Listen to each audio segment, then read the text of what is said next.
cats? Yeah, I told you that I was starting it, and now it started. Okay, that's all All right. right. Yeah. Well, basically, yeah. Well, you know what? I can't help it. She's there. She wants to make noise. It's all good. Ah, yes. I guess it's all good. I don't even know if it's coming through on the microphone. The cat noise. Excessive It amount. is. It It is. is. All right.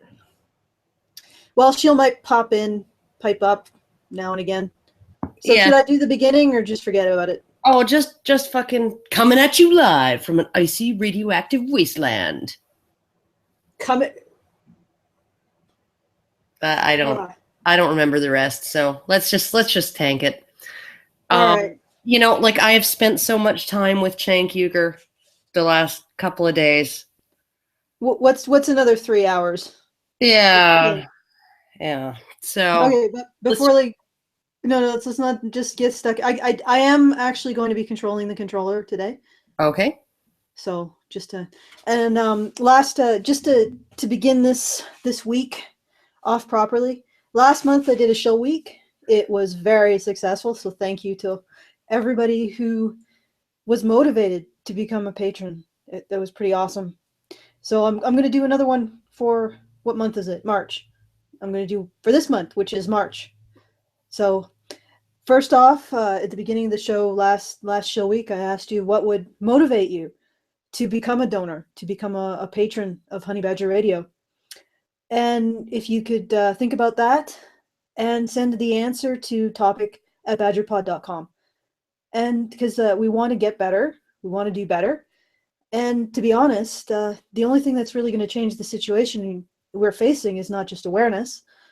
Because let's be frank, most people in society do already know that sort of fucked up situation for men. They know they have a brother or a son or a cousin who's faced some serious shit that no one really seems to give a shit about aside from them.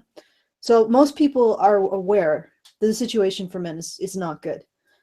But what really needs to change is that people need to see men's issues as not just problems, but calls to action. When a men's rights group creates an alimony reform bill, it needs to be political suicide to oppose it, or a child custody reform bill, or a rape and domestic violence reform bill. Men's issues need to become election issues. And the only way that happens is if there's a community of people united in not just agreeing men's issues are a problem, but a community motivated to solve those problems. What really needs to change is you. That is everybody listening. Because the only thing stopping that community from growing is you, is your realization that the buck stops with you and with your decision to become someone who is motivated to solve these problems, to pick up a pen, to pick up a poster, to pick up your wallet, whatever. Just get motivated. So tell me what we can do to convince you to invest in solving in men's issues, not just recognizing them, solving them. What will make you get pissed and get proactive? If you're financially comfortable, ask yourself what would make you contribute to help us expand our message that men's issues are not just a problem, but a problem that desperately needs solving. And if you're not financially comfortable, ask yourself what you can do to help.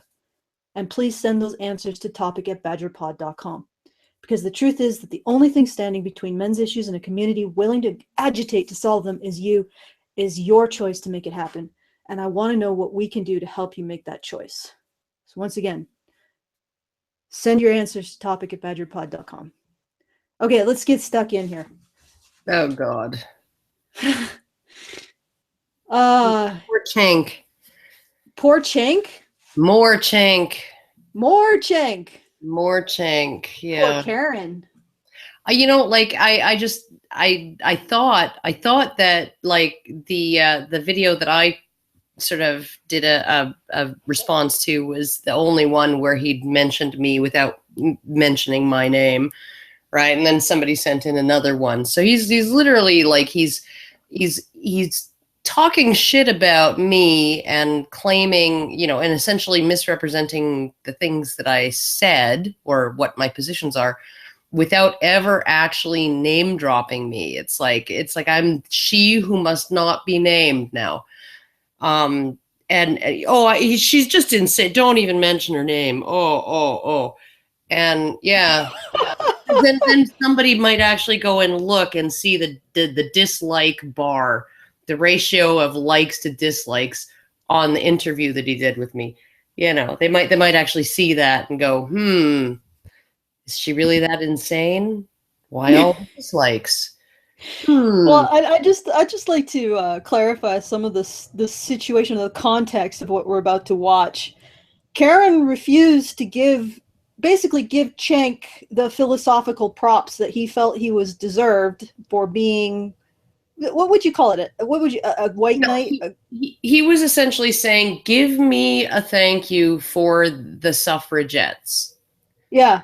So I had to like tell him that I'm thankful for the suffragettes, even though he understood that my position was that with or without the suffragettes, women would have gotten the vote because the franchise has been expanding ever since the Chartists started in 1835, right? And more people have been included of different, ethnicities and, just different positions in life, different status.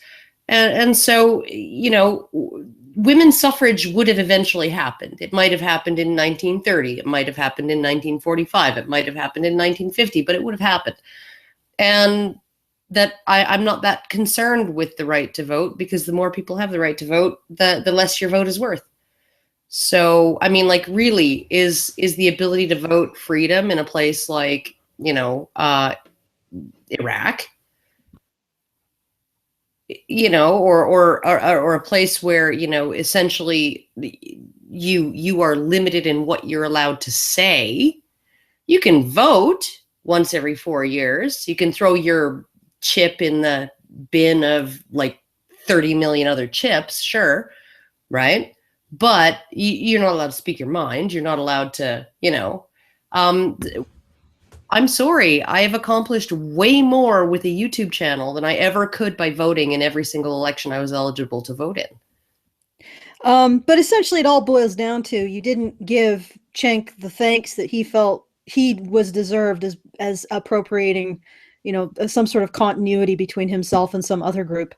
Oh, it was just bizarre. It was bizarre. Like, I don't think he was asking me to thank him, but I do think that he was essentially indicating from all of his commentary was that there was no man alive back then who was as enlightened as he is.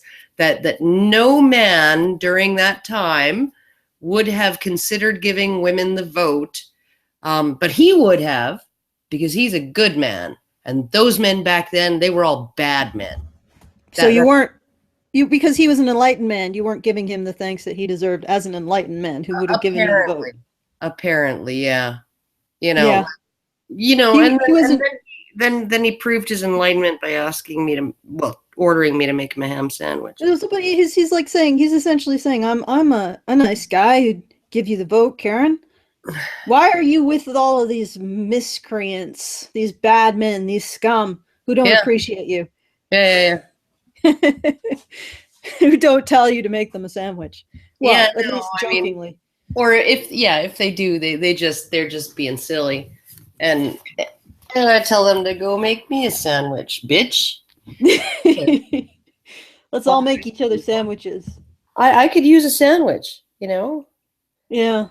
But unfortunately, what you're gonna get is the turkey. Oh, you could use a turkey sandwich, eh? Yeah, we could do a turkey sandwich. Turkey sub. Turkey ham club grilled. I wish I could eat bread. That sandwich that I made with my son for his foods class.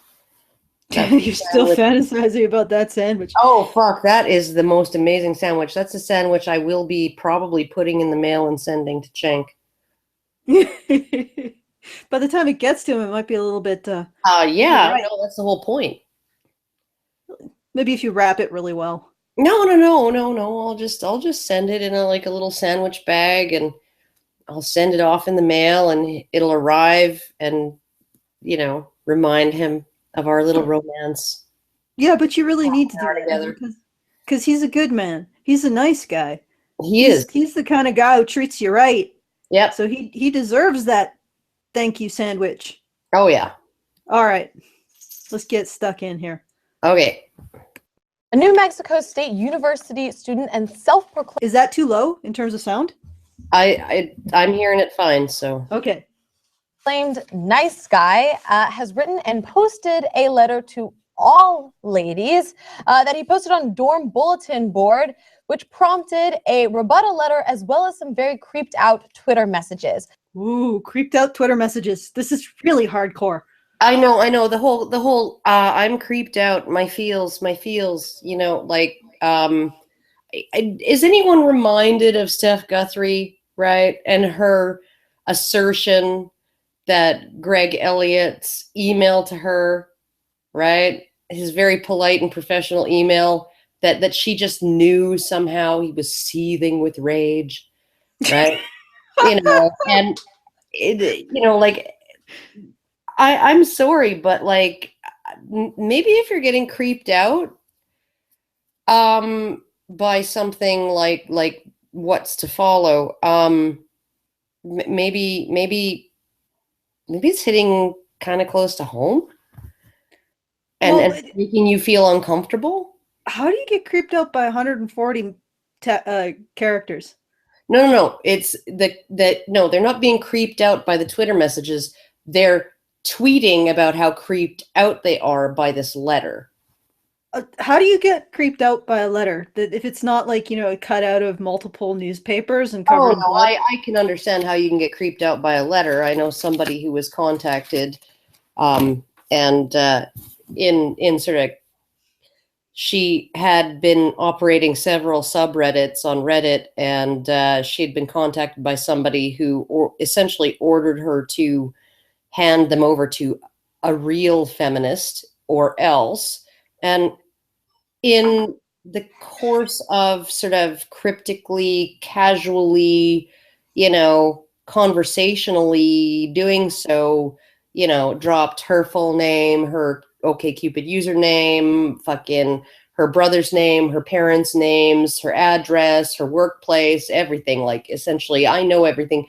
But, you know, I'm wording it in such a way that I'm just dropping these words into sentences seemingly at random. That's a creepy fucking letter. Yeah, you're probably right. But Yeah. this is sort of too general to be creepy. Because, you know, creepy would have to, I would imagine that creepy would have to be slightly specific, eh? Well, yeah, and you know, if you look at, you know, some open letters to men that women and feminists write, you know, okay. Yeah, I feel like I'm being groomed by some sort of something right now by these letters that you're writing to us, feminists. Oh, it's like, it's hilarious. It's some of the stuff that they'll sort of write, you know, even just like posters, you know, teach men not to rape or whatever, or don't be that guy. I find that creepy. Yeah, that is creepy. But let's we've had a discussion of creepiness. Let's ascertain if this particular letter was creepy. Okay. Now, the letter that he wrote to all ladies says, "Okay, ladies, I get it. Trigger warning, nice guy. You don't want a pleasant evening chat. You don't want a gentleman to walk you to your car. You don't want a friendly dude to help you carry your groceries or hold open the door or crush the life out of other men that would do you harm." Okay, well, that part was a little creepy. I'm actually at least as upset about the grammatical error as the sentiment at the end of that paragraph. Should be, or crush the life out of other men who would do you harm, not that would do you harm. Wouldn't that apply to an animated object rather than a human? An inanimate object. Yeah. Well, I mean, but inanimate objects can't crush, so I'd assume like the car that would do you harm by rolling off of its brake thing and crushing you between the garage the garage Or wall. a storm or something, right? Oh yeah. You know, like So it's a little dehumanizing there because he's I don't know if the grammar is intentional. no, but I mean, it's a common grammatical error, but I mean, it still bothers me as a writer. I see. So that to me, the sentiment itself sort of bothers me. It does. Like, that is probably the most disturbing thing about this letter. Crush the life out of other men who would do you harm. Okay. It doesn't sound like you have a very good relationship with other men. You realize that one of the fundamental features of human males, the reason why you're different than other animal males, is that you're very cooperative with each other. So if you think about it, throughout most of evolutionary history, human women have chosen men to be quite amiable and cooperative with each other. Yep. So why would we suddenly be attracted to, I guess a lot of women are attracted to men who've sort of reverted down the evolutionary ladder into blood sports, but for those of us who aren't that type of woman, which would have, by just definition, have to have been the majority of women throughout history, would not have been that type of woman. Otherwise, would have come out of our evolutionary pressures, would have been, 8-foot guys who look like orcs and live for nothing more than killing the crap or tearing other men apart. But instead, what came out of our evolutionary history was extremely cooperative and congenial men who were quite nice to be around. So why would this appeal? Why would I think most women have this sort of primal desire to have a man who's capable of protecting her, right? From harm, from predators, from danger, from other men, from whatever, like who's capable of protecting her. I think that most women have that, but that doesn't necessarily, like, that can be they're it's the problem is that that's sort of inconsistent with how we have evolved differently. Yeah, no, but it's not. It's really not. It's really not inconsistent. It's just an addition to the more recent evolutionary history that we have. It's just something that lies underneath. It's a layer underneath that. So what you're saying is female troglodytes.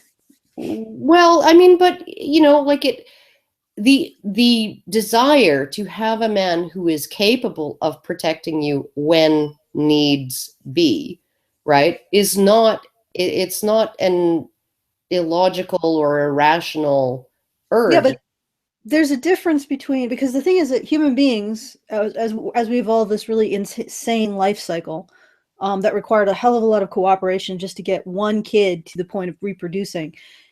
Wouldn't a woman who saw another man who could be cooperative and friendly with other men, and thus, when the saber-toothed tiger attacked, instead of just him, it would be all the other guys, wouldn't that be more likely to, and also consistent with the idea of that being selected for in men? Of course, but that's the thing, being able to get along with other men in order to work as a team for the group's interests. Yes, excellent. Also being able to stand up and stand between her and another man or a group of men, right? Being willing to do that. There's just nothing inconsistent about that. So I mean, like, but it is that sort of desire for the guy who's prepared to, that's a layer deeper. Like that's an older thing. For the very dominant man who's prepared to aggress against other men, that's an older thing. The two are not inconsistent, but that's the older one. And then we have this other layer of instincts built on top of it. So yeah, and the more divided our society becomes, and the less stable it becomes, and the less people are engaged in monogamous pairings, I think you're probably going to see more of that. Okay, but let's we probably, because it's like 11 minutes. Okay. Fine. Whoa, Fear. that escalated quickly. It escalated very quickly. Fine. Fear the good guys. I guess we'll just have to suffer through watching you get broken over and over by the scum you think you love. But I want you to know it's not easy and it hurts to see you fall. Hurts to see you fall. Yeah, no, This letter is, this guy is really got some serious one good man-itis. oh, he going on. does. But, at the same time, he feels, I mean, like, some of this is coming out of compassion too, right? Because he really is probably seeing women that he knows and he actually cares about making the same mistakes over and over and over again with the same guys, right? Banging the football player, right? Or, and thinking that she can have him, like that because he's willing to fuck her, he's willing to be in a relationship with her, which is almost never the case with high status men. You have to be a very high status woman in order to be able to pull that off, right? And so essentially I think there is something of compassion for women in this letter, in the sense that he says that it hurts him to see, women that he cares about sort of willfully making choices that end up hurting them. Okay, can I point something out? I fail to see how women are being damaged by the situations that they find themselves in university. Yeah, you can't get the attractive athletic man or the attractive, I don't know, high-powered business student, whatever, to date you, but you're still getting to fuck them. It's like let's imagine a reverse society where super nerdy guys could get supermodels to have sex with them, but not marry them. Do we have much sympathy for that? Not really. No, the nerdy guys. Well, he can't get a supermodel to marry him, but he can get sort of a pouchy woman to pay his way through life. I don't think that's really. I don't really have a lot of sympathy for men in that scenario, and I don't have sympathy for women in this scenario, because this is a scenario that appeals to the most base and regressive instincts in the female mammal. She gets to fuck way above her station. She gets to sponge up as sperm way above her station, and she gets to marry somebody who's going to support her after all of that. I mean, how much better does it get for women? This is not women falling. This is women bitching that their frickin' buffet doesn't have gold-plated spoons. Like, I suppose you're right. It's ridiculous. But let's. If you don't have anything to add, let's. All right.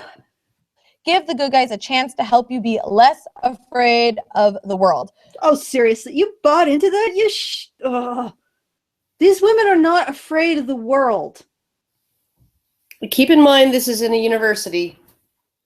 These women are being told 24 hours a fucking day that they have every reason to be afraid of the world. True. And many of them gotta will get them young. internalize that. Got to make sure they appropriate the right form of femininity, the feminist form. Yeah, the pearl clutching fainting couch form. Yeah. Ugh. Yeah, so you're probably right. Let get the good guys a chance to help you be less afraid of the world. Well, to be honest, I doubt there's anything but good guys on college campuses. The likelihood that there are, and to I know we quote the Lissick study on Honey Badger Radio, and there is actually a limitation because I don't think he was actually studying college, like men on college campuses, and people have rightfully pointed out that his numbers, while they may apply to male sexual predators in the general population, his numbers may not actually apply to specifically college-age men.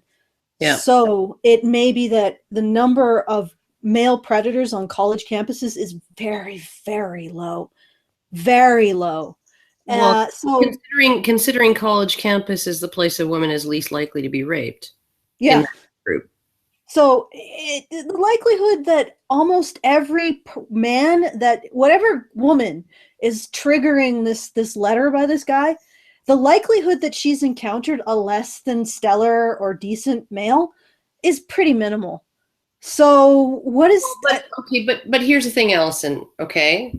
because you have a different definition of less than stellar than most women and a lot of men. Is, less than stellar is the guy who has consensual sex with her but doesn't want a relationship, and who actually indicates that he doesn't want a relationship, and maybe indicated it before they had sex and then reiterates that afterwards. In other words, her magic vagina didn't convince him to offer his lifelong service to her, right? And they're like, women want to maintain veto power, right? When they do not have the power of refusal, right? So they don't necessarily want a relationship with the guy that they've just fucked, right? But they want the right to be the one to say, no, a relationship isn't happening. They want the option. They want the entire buffet and to be able to pick what they want. They do not want to have this plate of day-old cold sex sitting there and nothing else, right? They want to have the option. They want to have the right of refusal. They want to have the veto power, right? And so essentially, a less than decent man would be a man who bangs a woman and doesn't offer her a relationship just so that 90% of the time she can say, oh, no, that's, I'm not interested, right? She wants that right of refusal. That's the female psyche. Okay. Oh, So he posted this on the dorm bulletin board with black duct tape, which I'll get to later. Now, a girl. That's a serial killer reference. Totally is. It's like he's probably got like loads and loads of black duct tape that he like uses to bind women and tape their mouths shut while he does horrible things to their bodies before he puts them in hockey bags and dumps them in the fucking river with cement blocks. I just had an idea. Why don't you make that sandwich out of black duct tape? Oh, no, I won't make it out of black duct tape, but I will see if I can't find some black duct tape. And when I send it to him, I will seal the package with black duct tape. Ooh, shots fired. Okay. Posted, her name is Megan, she's 22, posted a rebuttal letter, and I'm just going to read you a few excerpts from that. She said, if you want to play the good guy, you need to rethink your intentions. If you're only doing it for gratification, then you aren't being the good guy. If you're only doing it for gratification, how about just social pleasantness? Like, I don't think that he was saying that he was being a good guy just to get women to be with him. He's just saying, like, well, why is the social contract breaking down here? Yeah. The social contract requires two people for it to work. For example, money requires all of our agreement that it actually is worth something. So, when you take a sandwich from a 7-Eleven and then you put some coins on the counter, the person doesn't punch you in the face and say, why are you stealing my sandwich? Yeah. That's kind of a thing. So it's just like he expects that by being polite, he will have politeness also and some consideration. Well, and I guess not just that. I think he feels like he's doing everything he's been taught to do in order to secure a stable, healthy relationship, right? Women want respect. Women want a man who's caring, generous, conscientious, helpful, all of those things, right?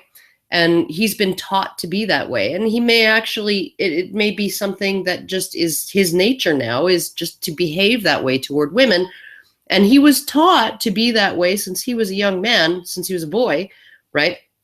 Because this is how you're supposed to treat women if you want to, find a good woman, maybe get married, have a couple of kids, have a nice life together, be in love, have that dream that a lot of guys have before they, get between 18 and 25, at which point they have enough experience of women that they start wanting marriage less and less. And some just start being gay. Yeah. But okay, so you essentially have this bill of goods that he's been sold, right? and it's not actually, it's what women say they want, right? But it's not what women fuck. No, and the honest to God truth is that when I read that letter, I don't find it creepy. I'm just not, I'm like, yeah, no. Like I don't find him, like I don't find him attractive. I wouldn't ever freaking bone him. He's too obsequious. He's too like, I wouldn't want to be with somebody who was concerned for me all the time. Right? Oh God, Jesus fucking Christ. That would be a goddamn nightmare. But yeah, I guess I'm thinking about my husband. I'm like, Jonathan, he's yeah, I mean, you know, he's sort of skeptical. He's not like obsequious. He's more skeptical. It's like, what the fuck are you doing? Mm-hmm. And then I have to say, well, I'm doing this, this, and this. And he's like, well, why would you do that? Yeah. This is like common conversations that we have. He's not obsequious. He's not, he doesn't suck up. He doesn't, you know, he's more likely to open we have a skylight in the car. He's more likely to open it and then watch the snow drip on me and giggle than he is to open my door. Oh yeah. Doesn't. Yeah. No, it's like the number of times my boyfriend, you know, he's like, he goes, he brushes his teeth, he takes his pills, he gets into bed, and he's like, hey, my dick ain't sucking itself, right? You know, like, you know, and he will come out and tell me, you know, when I am being ridiculous, and sometimes when I'm hormonal, I can be ridiculous. I can get like I get bristly and my dander gets up, and I'm like, there's no way to placate me, and just fucking, I just need to be away from everybody because I don't want to inflict myself on it. And he will come out and say, you know, you're just being ridiculous. Like, you know, like I would never want to be with somebody who felt like they couldn't say that. I would never want to be with somebody who was super worried about my emotional state. Like, he never asks me, so what are you thinking? You know, like, you know, like, and there are people, I have dated guys who have said that, and I'm just like, that's my fucking business. You know, like, and if I feel like telling you, I will. Fuck off. Like, They don't treat you like people. Like, I get the distinct sense that I'm not going to be a person to this guy. I'm just going to be some sort of fucking idol, like a mobile idol in his life. Child, freaking graven image and pet. Yes, and it's off-putting. So I concur with Anna's general attitude, but I don't concur with, because the thing is, she's Anna. not. Oh, well, Anna, it's somebody else. I'm not sure who. I can't tell them apart. Regardless, I don't disagree with the sort of like quality that this particular letter brings out in me. Yeah, no, I'm not super fond of it, but I don't think it's creepy. I think it's a guy who's trying to figure out what the fuck is going on. Yeah, I would actually really love it if he actually reached out to maybe the Red Pill, right? Because they'd tell him what he's fucking doing wrong. Yeah, and you can still be a decent person without treating women like fine china. Yeah, like just knock that off, and try to just not just treat them like people, because the thing is that feminists say that and they don't want that. Well, do you remember the old you know, the sort of the Looney Tunes cartoons? There was this one series of cartoons with the big bulldog, and then the little, I guess he was like a Cocker Spaniel or some shit. Like, he was like a little dog, and he was always like, hey Butch, you want to go chase some cats? And Butch would just be sitting there with this look on his face and a toothpick hanging out of his mouth. He'd be like, nah, and whack him, right? And this guy's coming off like that. Hey Butch, you want to go chase? Hey honey, can I carry your groceries for you? I can do things for you. like, nah, whack. Like, I mean, because then the thing is that I think guys get into this idea that you have to be one or another. You have to be the jerk. Cause listen, if he was listening to this now, he would say, you two have married a bunch of jerks. Why don't you like the good guy? Well, as far as I'm concerned, my husband, my Jonathan, is a very, very good guy. He is in, he does things that indicate to me of his own volition that he's constantly thinking about me. And the fact that he doesn't treat me like fine china is irrelevant. You don't have to, you can be a little bit, you have a bit of swagger and have, a bit of sauciness to you as a guy, and you can still be a decent human being. Yeah, no, and you don't always have to carry the biggest load of groceries. I mean, like my boyfriend and I open the trunk, I grab as many bags as I can carry, and sometimes that means he's carrying half the amount of bags that that I am, right? But like, who cares, right? We get in, we set him down, right? He works, he's kind, he's very, very like. When I think of how much younger he is than me, right? I mean, he's 33, I'm 45.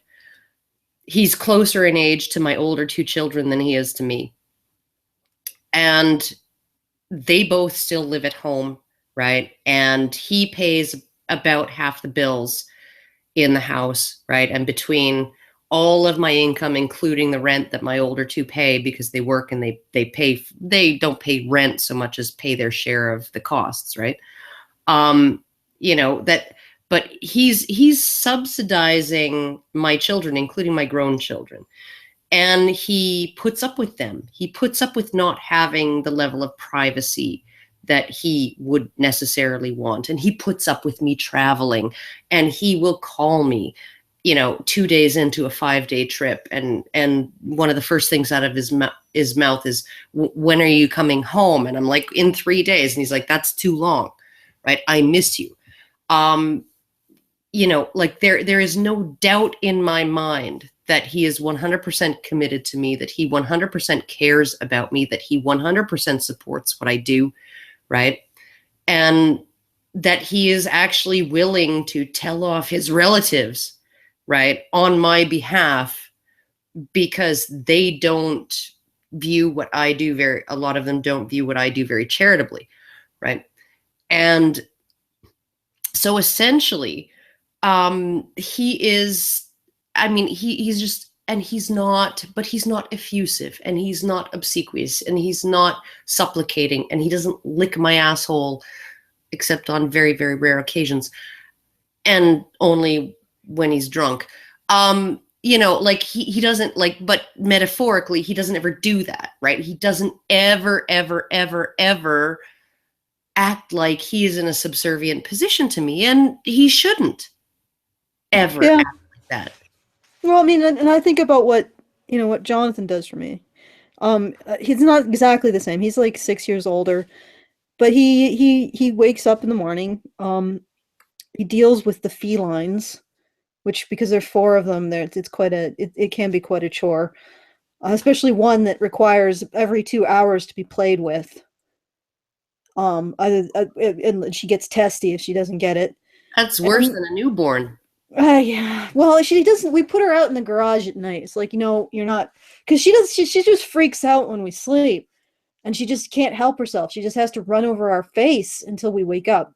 And we've tried to keep her in the house, but she will not settle at night. So we put her out in the garage, probably because, cats are diurnal, but when she's with us, every couple hours, she's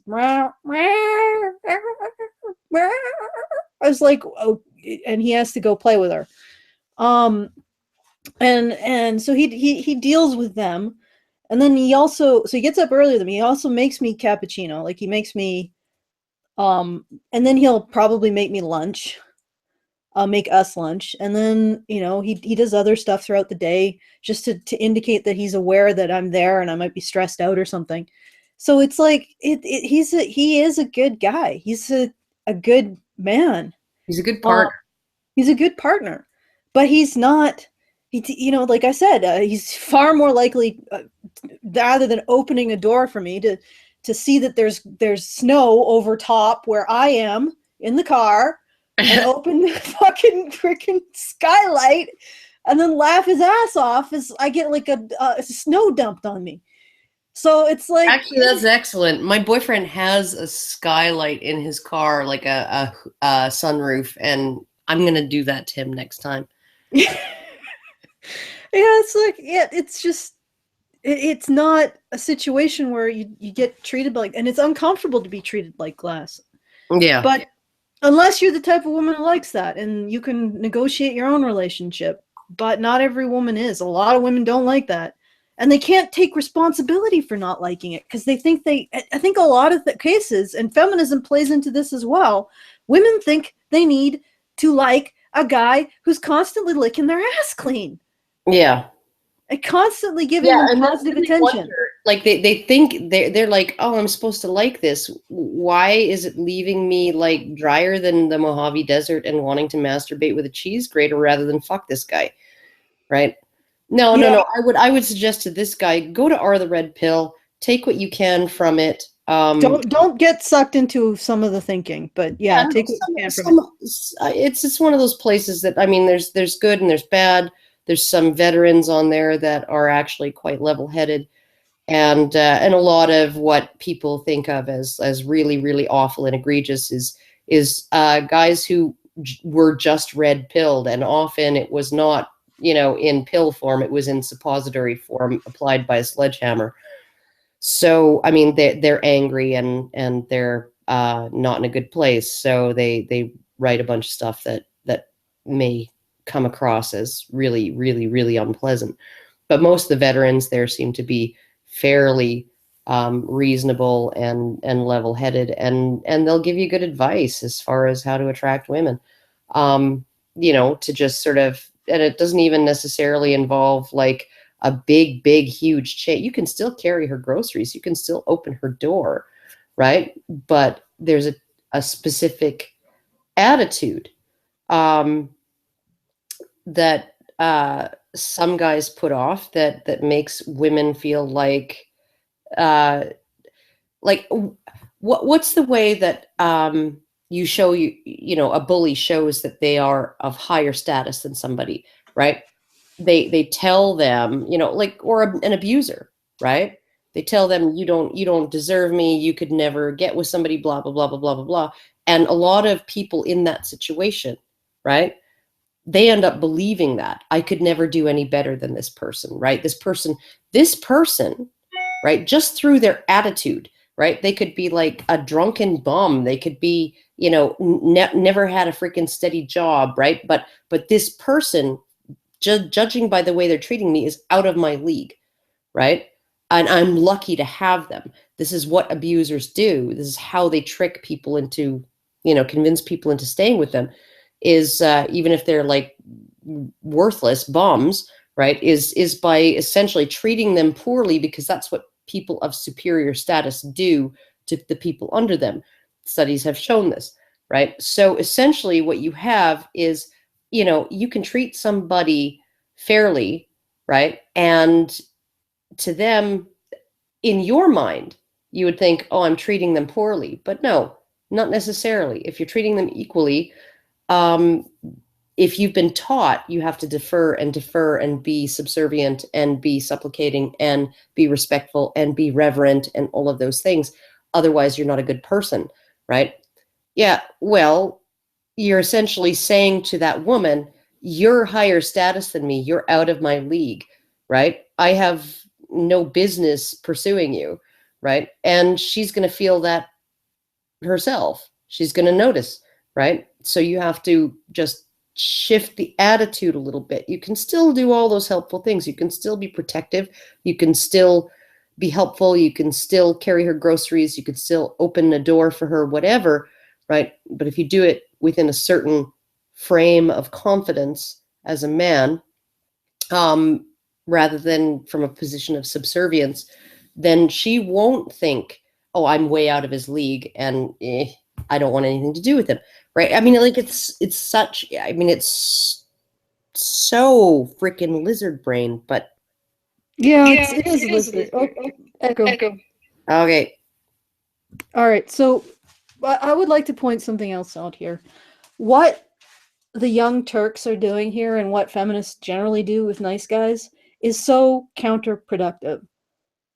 Because, yeah, you know, when you read that letter, it's like, you have a problem with other men. And, you know, it does sound a little bit, it sounds obsequious. It doesn't sound attractive. But what feminists will do is they will ostracize this guy as some kind of villain rather than somebody who could learn to present better. You know, learn that maybe the guys who he thinks are jerks probably aren't. And if they're successful with women, maybe ask those jerks, you know, what do I do? What do you guys do to be successful with women? You know, and listen to their answers instead of saying, well, men should like fat women. Or sorry, women should like nice guys who are obsequious and lick their asshole. I saw what you did there.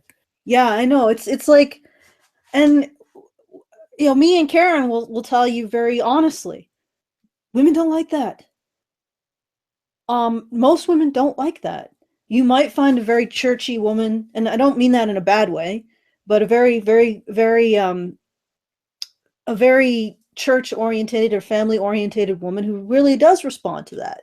And there are some very, very dominant women who, yeah, you know, and that's fine. But for the majority of women, they're going to want to be treated like a person, like that. You know, if they act like an asshole, you say, "What the fuck are you doing, woman?" You know, and that you don't treat them like fine china. And to get the chip off your shoulder about other men. Most likely, those guys really aren't jerks. well, and on top of that, you know, sort of exposing jealousy or displaying jealousy of other men just shows your position in the hierarchy, right? And you know, like if you had the status you wanted, you wouldn't be jealous of other men, even if it wasn't top dog status. There's plenty of status Lateral. had, you know, on, you know, the second or third or even fourth tier of male dominance hierarchy. There's plenty of respect to be had. There's plenty of, you know, but one of the things that that I really do need to assert here is that if you show that you are resentful of other men for their successes, that's a huge turnoff to women. Yeah, and like you were saying, there is a, because we are such a social species and human men tend to be very cooperative, there is a lot of room to present as masculine and able to maintain positive relationships with other men, and that in and of it, and confident. Yeah, and that in and of itself, I think, will be attractive to women. I mean, a certain type of woman wants you to beat the crap out of other women, but the kind of woman who's probably worth not kicking out at the end of this, you know, goodbye, it's morning, I don't want to talk to you ever again, sort of situation, probably is going to be more keyed to how you relate to other men and how you work with them, how cooperative you are with them. If you talk them up rather than talking them down, because that also shows confidence.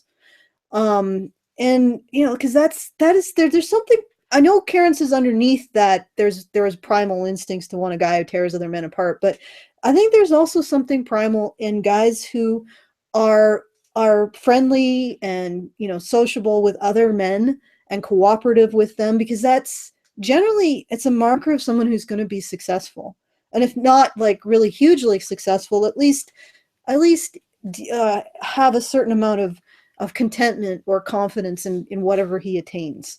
Well, I think, well, because I don't think that anybody thinks that a man who just like tears other men apart or rips other men to shreds or talks other men down, I don't necessarily think that most women would find that attractive. But being in a position that you would be able and willing, if necessary, for the purposes of protecting her, that's what I'm really getting at. Yeah, okay.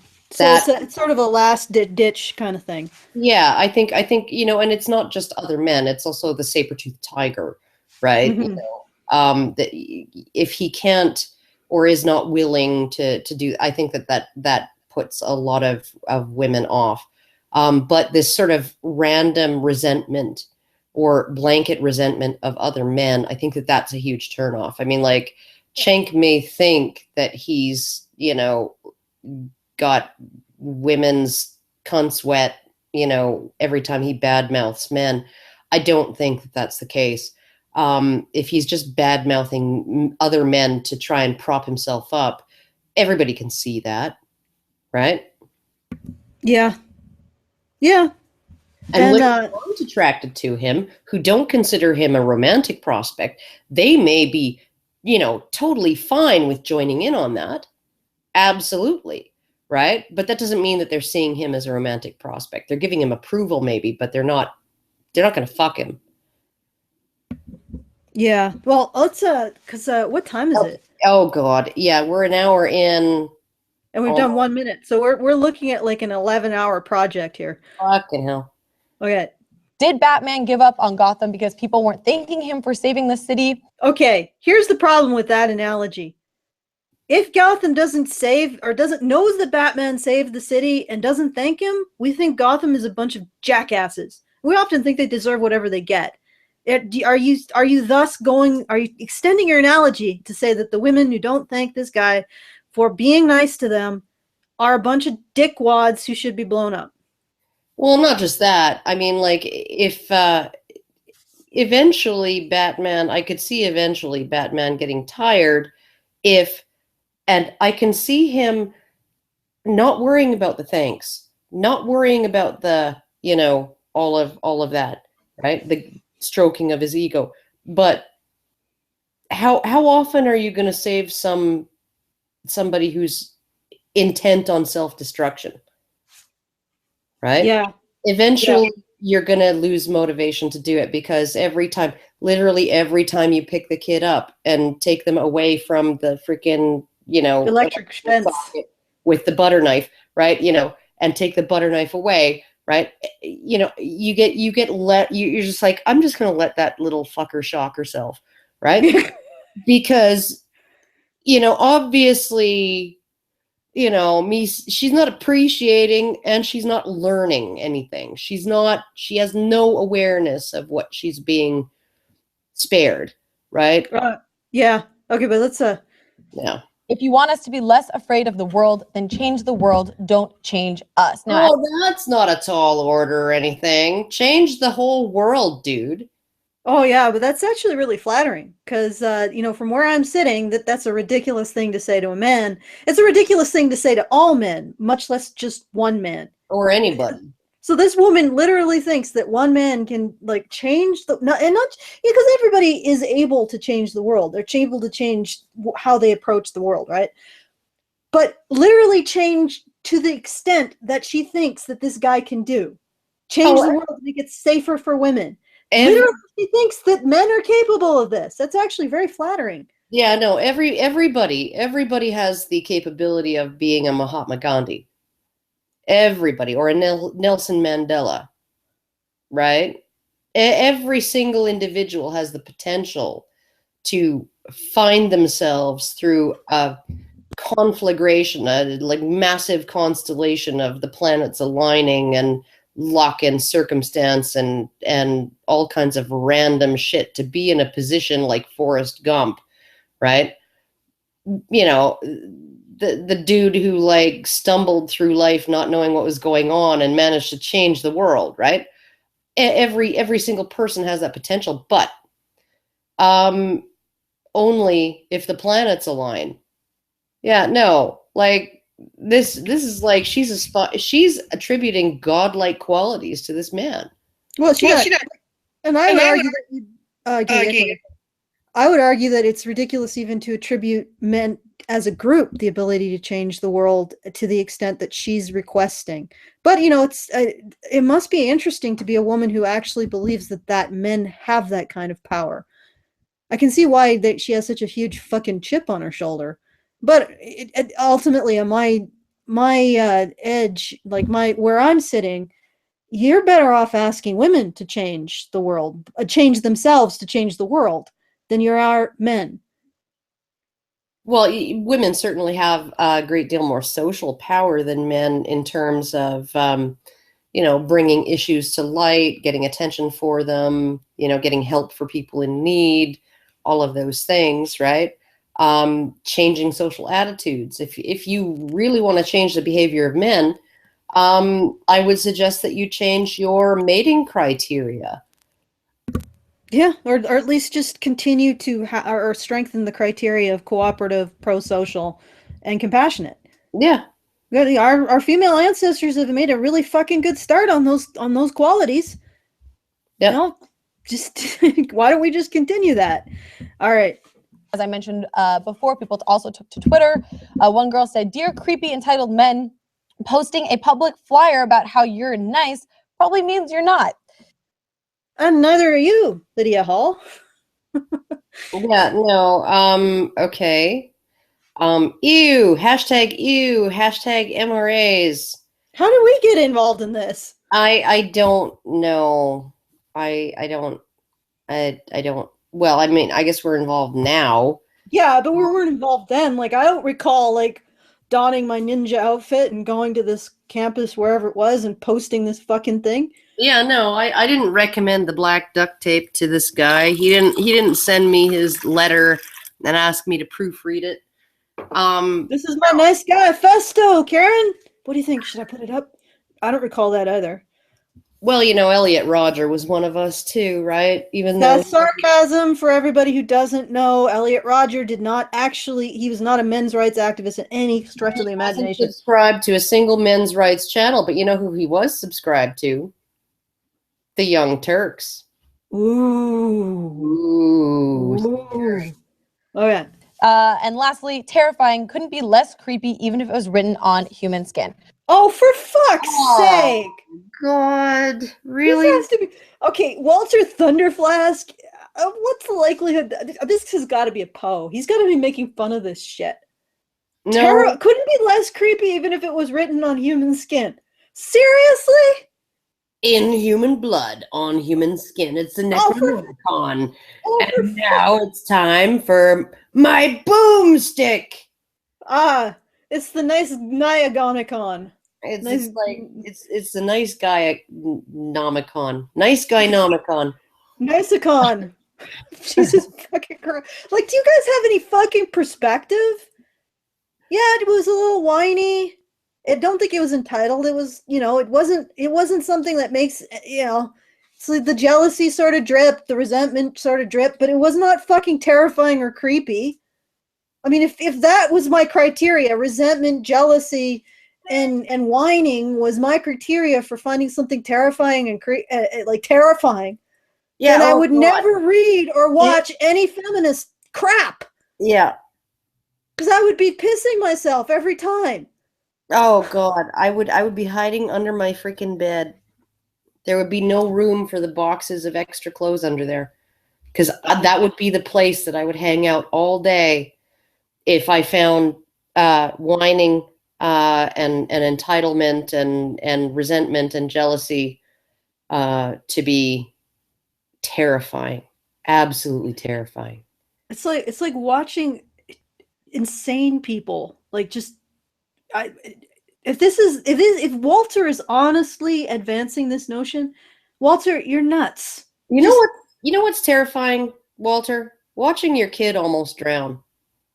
Oh, okay, yeah. And you're the only one there. Yeah, that's terrifying. What's also terrifying is, nah, I don't even want to go there. Let's move on. Okay. So I personally have a lot of feelings about this, but I'd like to. Really? He has so many feels about it. So many feelings. So many feels. Wow, you've got so many feelings, and that's such a surprise for a woman to have so many feelings about something. Like, you're really radical. You're really feels, so emotion. Wow. You're really breaking new ground. Generic Turk female. You're really breaking new ground with your reaction, your emotional reaction to shit. Is it just me? Or is, like, every guy on the Young Turks wearing a suit jacket and every woman on the Young Turks has bare shoulders?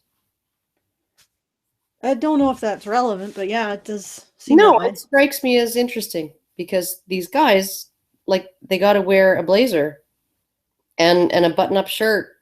You know, Chank's not buttoned all the way up but that's because his neck is so fucking fat, right? Well, but that's because he's a silverback gorilla. It's because he can't find like I know the trouble of finding a shirt that will button up around a neck that big, but at least my boyfriend manages to do it, and he'll put on a tie when it's appropriate, right? But you know, like the women all just get to wear whatever the fuck they want.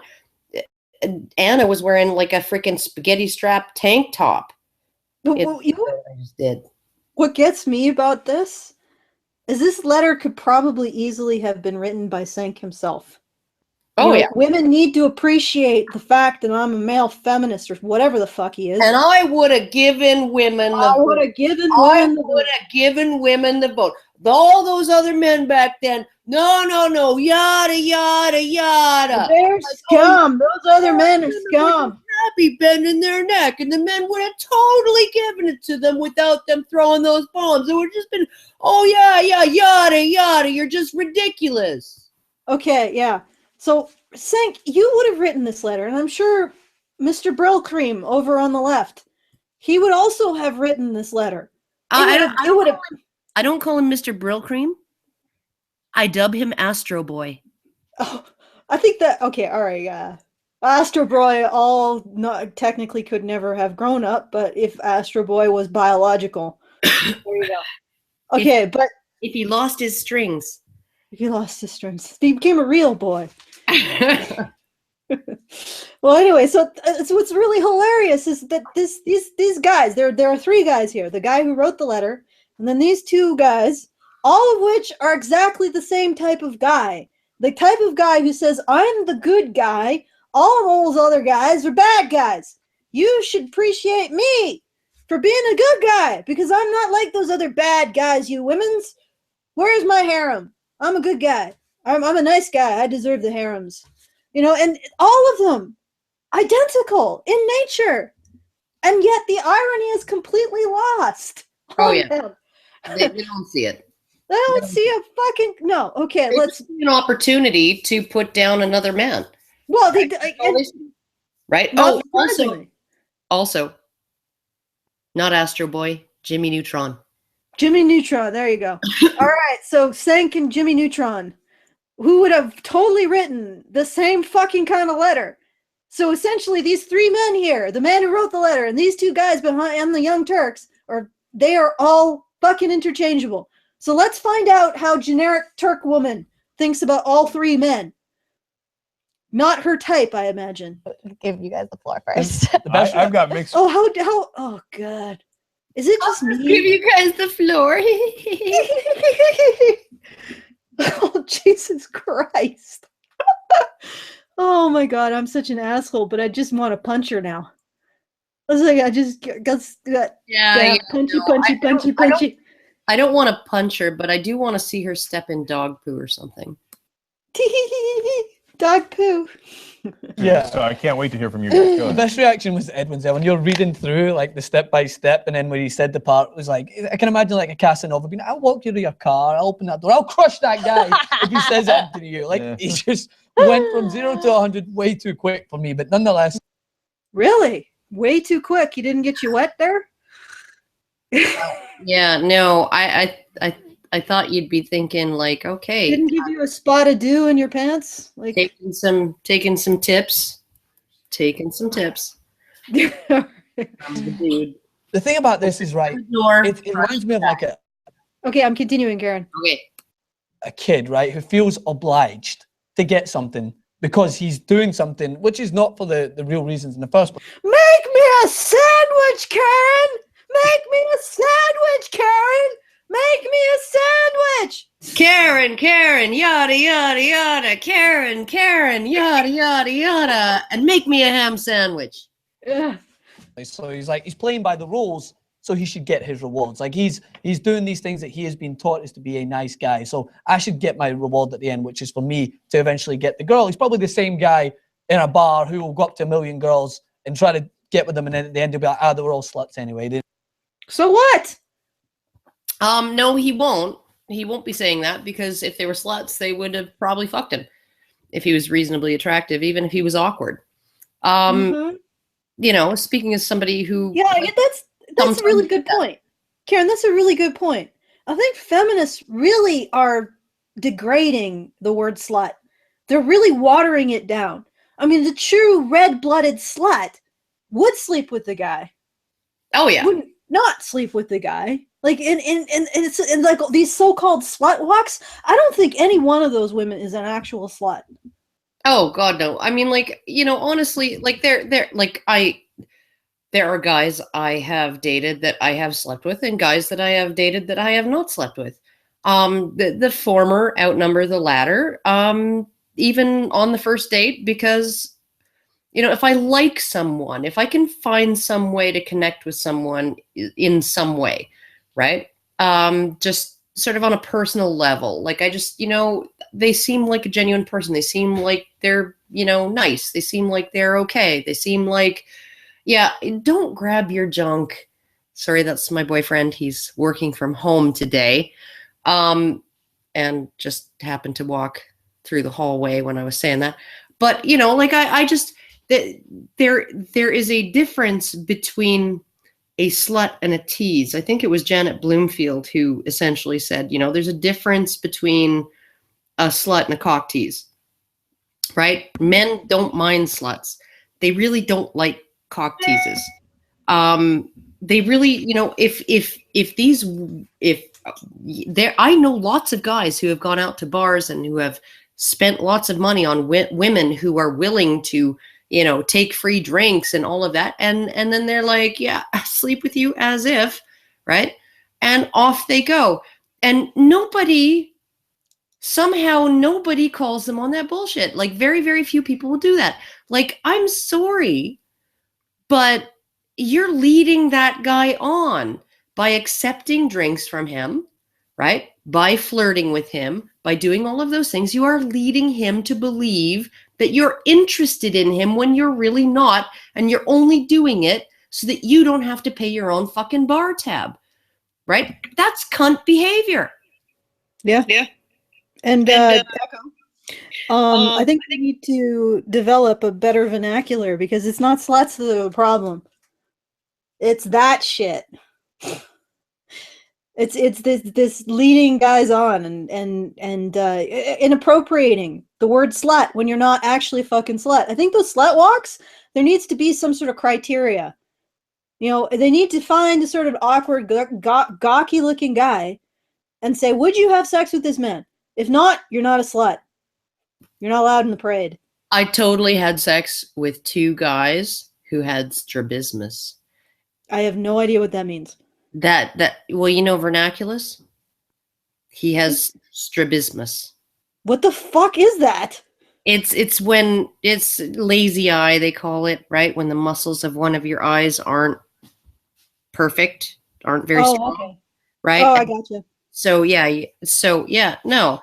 And that's why I kind of, when I watch Vernaculus in his videos where he shows his face, I kind of have this sentimental kind of feeling because of those 2 particular guys, because your slut instincts kick in. No, they were just it's an association thing. It's like these 2 particular guys were just real sweeties, and they were very, you know, this was before I got married, and so I was young and they were young, and Vernaculus is young, and it takes back all those memories, you know, and so I have these impure. Okay, all right. No, that is the psyche of a slut, people.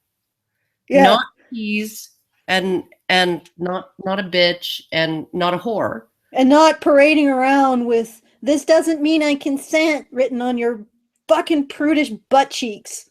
Yeah, or duct tape on black duct tape on your nipples. Yeah. Okay. I didn't really want him. That's the exact same ding, guy. Ding, ding, ding, ding. Yeah. Is this guy gay? I don't know. thinking maybe because of the waistcoat and the tie. No, I'm thinking not because of the fashion choices. I'm thinking about how he's describing this letter, because it sounds like he thinks he's sort of judging this guy on whether or not he's a potential romantic partner. What the fuck are you doing there, gay guy? Like, you're socially free from women. Why are you freaking chained? It's like a wolf willingly walking into a dog run. Yeah, I'm okay here. Why? Why would you do that? All right. I completely agree with you. Okay, I'm first of interested all, for the mixed feelings. every once in a while we reference Edwin, and people don't see him on camera, so they probably think we have an invisible friend. Right? Edwin's our stage manager. Okay, so and so now onto this note. It's because nobody knows that you can have friends that you don't actually put on camera. Like, people, I have people that don't actually ever, in my life, that almost never come on camera. Like, do I have an invisible husband? Like, what's the logic here? I have an invisible boyfriend and invisible kids. Yeah, and an invisible cat, except for the ones that are visible. But anyway, Here's why I say I have mixed feelings. Okay. So number one, against this guy. Okay, look, dude, you want to get laid too. Your intentions are not. no, you know what? It's possible, Cenk, that he doesn't want to get laid. He wants to have he does want to get laid in the context of a relationship. It's entirely possible. Yeah, I think a lot of, Bass Fizz is one of those guys who really doesn't want to just get laid.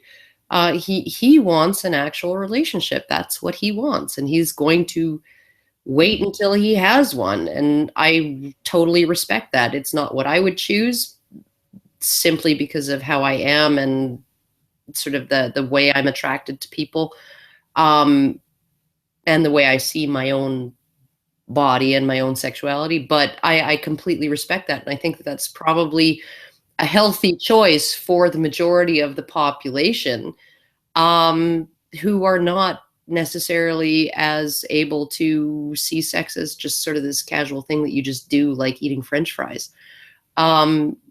Most people don't view sex that way, even if they think they do. They don't on an emotional level. And so, yeah, no, but this guy, he definitely wants to get laid. But he wants more than that. He wants somebody who will love him and appreciate him the way he would do with her. What is so fucking horrible and creepy about that? Yeah, there's nothing horrible and creepy about it. And I think that Cenk is sort of jumping to conclusions. I would say that the number of guys who want a relationship is probably a lot higher than most people think. Especially among young men. Yeah, and also, like, a lot of, there was something that really stuck with me once. A guy said he wanted to have completely no strings attached casual sex.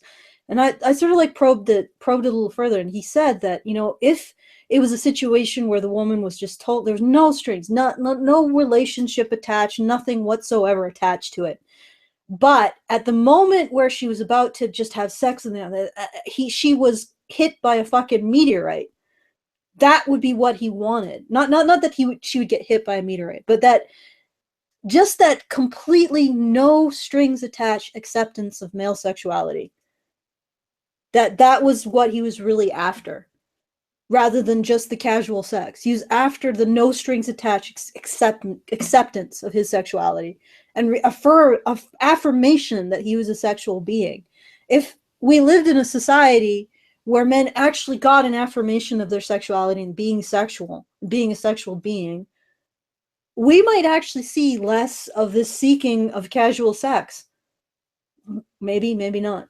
But yeah, no, I think so. And honestly, like if you sort of look at just the way that young men are, if you look at between the ages of 18 and 25, if you ask men, do you want to get married someday, right? Men are much more likely in that age range than women to say yes. That's a goal that I have, right? And then after 25, it just starts tanking like mad. Right when women start thinking, oh yeah, actually I'd like to get married someday. right? So it's like there's ships passing in the night, you know, in the same age cohort. Men are more willing, more interested in getting married someday than women when they're young. And then as they age, right, men become way less interested, way more interested in just keeping things casual or cohabiting or whatever. And women are the ones who are like, I want to get married, right? Well, you know.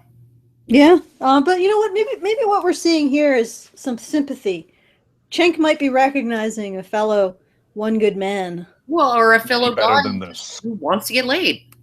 scum that you're writing about. Right. They want to get laid. You want to get laid. You just have different strategies. Okay. So don't get too bitter about it. All right. Number two.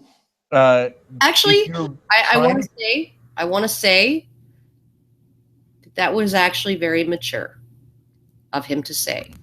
You want to get laid. You scum want to get laid. You just have different strategies. There's nothing really wrong with wanting to get laid. That seems to be what he's saying. And if that's what he's saying, then I will give him some props for that. Okay, Cenk, you're not being a complete idiot. Okay. Made the case that you're a nice guy. Don't write a super threatening letter like, Oh, fuck. Super fucking threatening. All right, we spoke too soon. We spoke. There was a moment of sanity. Threatening. Please isolate. No, Karen. It's like, this is the most amazing thing I've ever seen. Like, there was a moment of pure sanity, and then Cenk just fell off. There was a moment when he was in touch with his humanity. Yeah, there's a moment of sanity, and then he just fell into the hole of insanity. It's like, it's almost like he had to balance himself out. Like, I just had a moment of sanity. That can't stand. I was being too sane just a moment ago. I gotta make up for it now. So threatening. There was nothing in that fucking letter that was threatening except the guy threatening other men. Yep. What the hell is the fucking gay guy doing now? Oh, he's just, I don't know, maybe like he looks like he's just there, and he's like, why am I here? He's just daydreaming. He's like thinking of like that firefighter calendar. Dick is not worth this. Oh my god. Oh yeah, I'm being a bit of a prick about this, but yeah, why are you? They're a distracted gay guy. Go run free. You don't have to be in the dog pen. You have the entire fucking Alaskan wilderness to explore.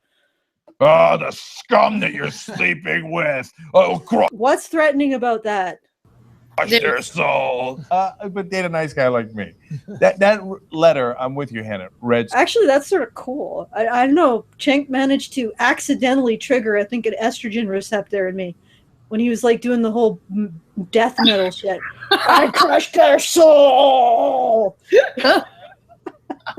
Congratulations, Cenk. I now feel deeply ashamed. Super scary. Yeah. Right.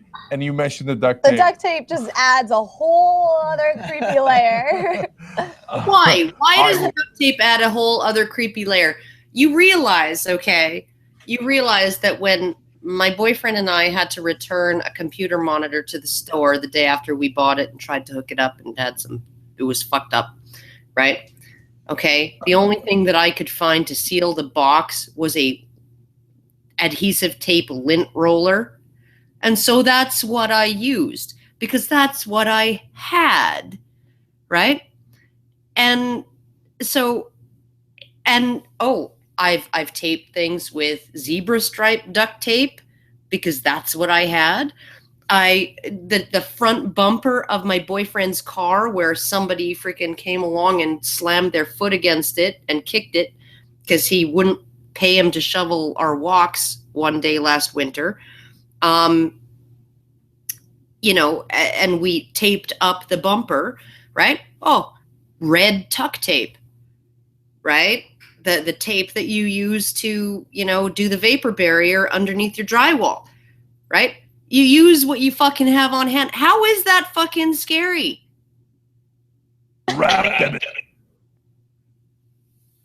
To be honest, I have no fucking clue. in this duct tape. But you're gonna have to, yeah. Okay, let's do a little bit more.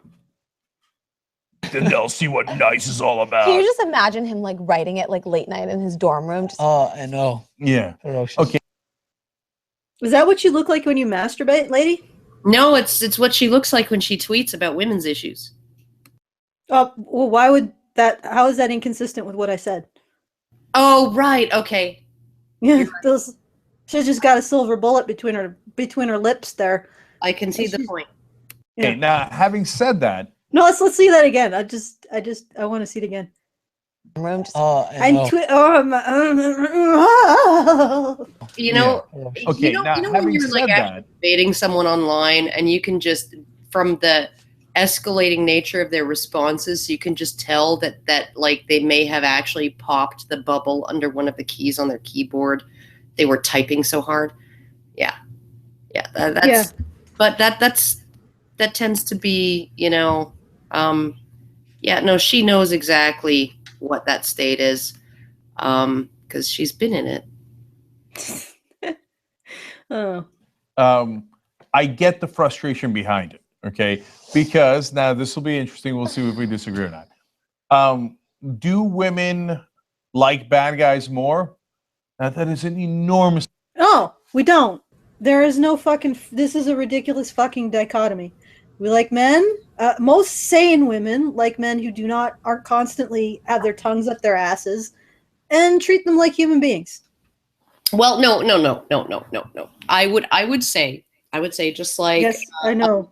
Just like a woman's promiscuity might be very, very, very attractive to a man who's looking for a one-night stand, and that same promiscuity may be completely unattractive if he's pursuing a woman in the context of a long-term relationship.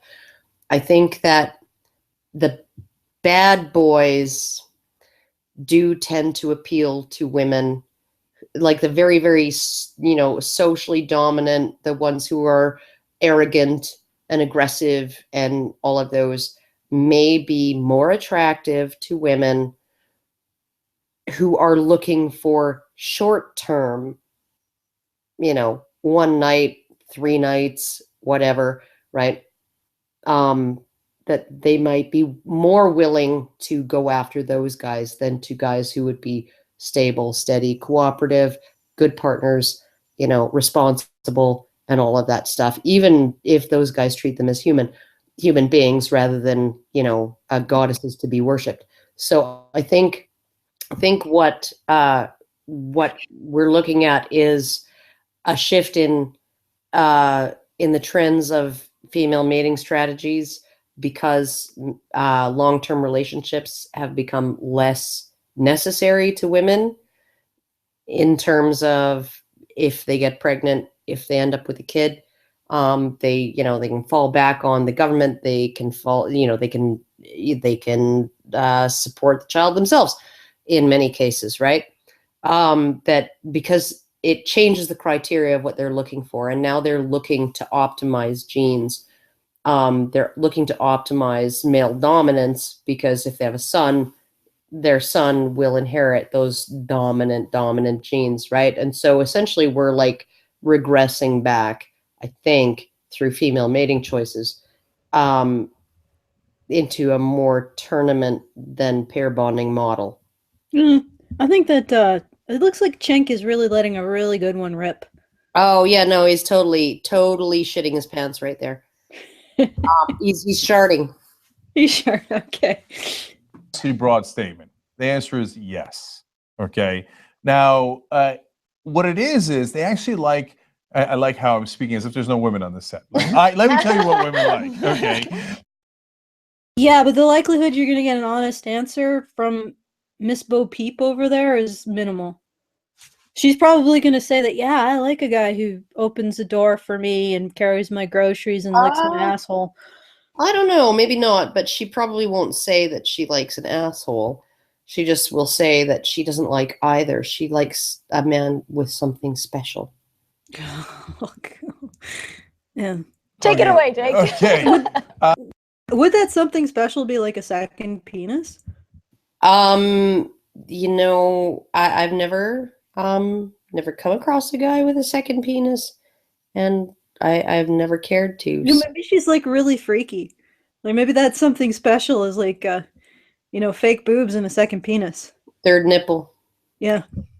They like confidence, but the bad guy often has a lot of confidence, earned or unearned, deserved or not deserved. There's no fucking, like, Jesus, you're talking about human males. Like, it's like saying there's a bad Teletubby. Very, very rarely are there bad human males. Now, I'm not so sure about the female of the species, but yeah. Well, what they're calling bad is men who won't give women the relationship that they want when they want it. That's what they're calling bad. So bad basically entirely in terms of what a woman wants. Yes. I gotcha. And the guy who's shy, okay, and that's not necessarily mean that you're nicer, but you're shyer and you feel nicer, feels so pissed. And yes, since that guy has more opportunity, sometimes you'll have, you know, a relationship and then move on, and then the girl will be hurt, and then she'll be like, why can't I find a nice guy? And the guy in the corner who's shy is going, oh. Oh my god. Sanity. So let's hope is it gonna he's literally he's nailing it. He's actually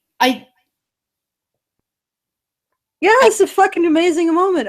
I'm just wondering if there's gonna be like some sort of whiplash into insanity. There's gotta be some kind of descent back into like the freaking.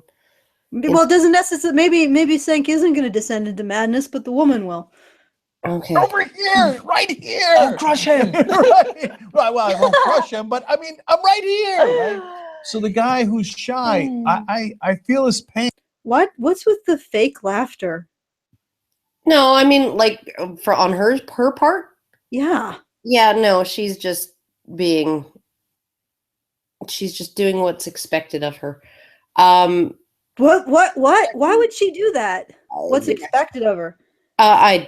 Because it's her job, I guess. I don't know. That's what she does. I'm more concerned with him at the moment because he's actually making sense. Humanizing. Yeah, he's humanizing both parties. Men who are in this situation. He's not saying women are to blame for not wanting those guys, but or that they should, we should be mad at them for not wanting those guys.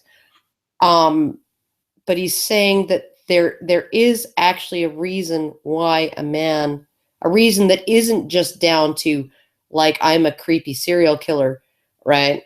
Who wants to creep out women. There is a reason why a man in that situation would get frustrated. No, it's humanizing him. That's interesting.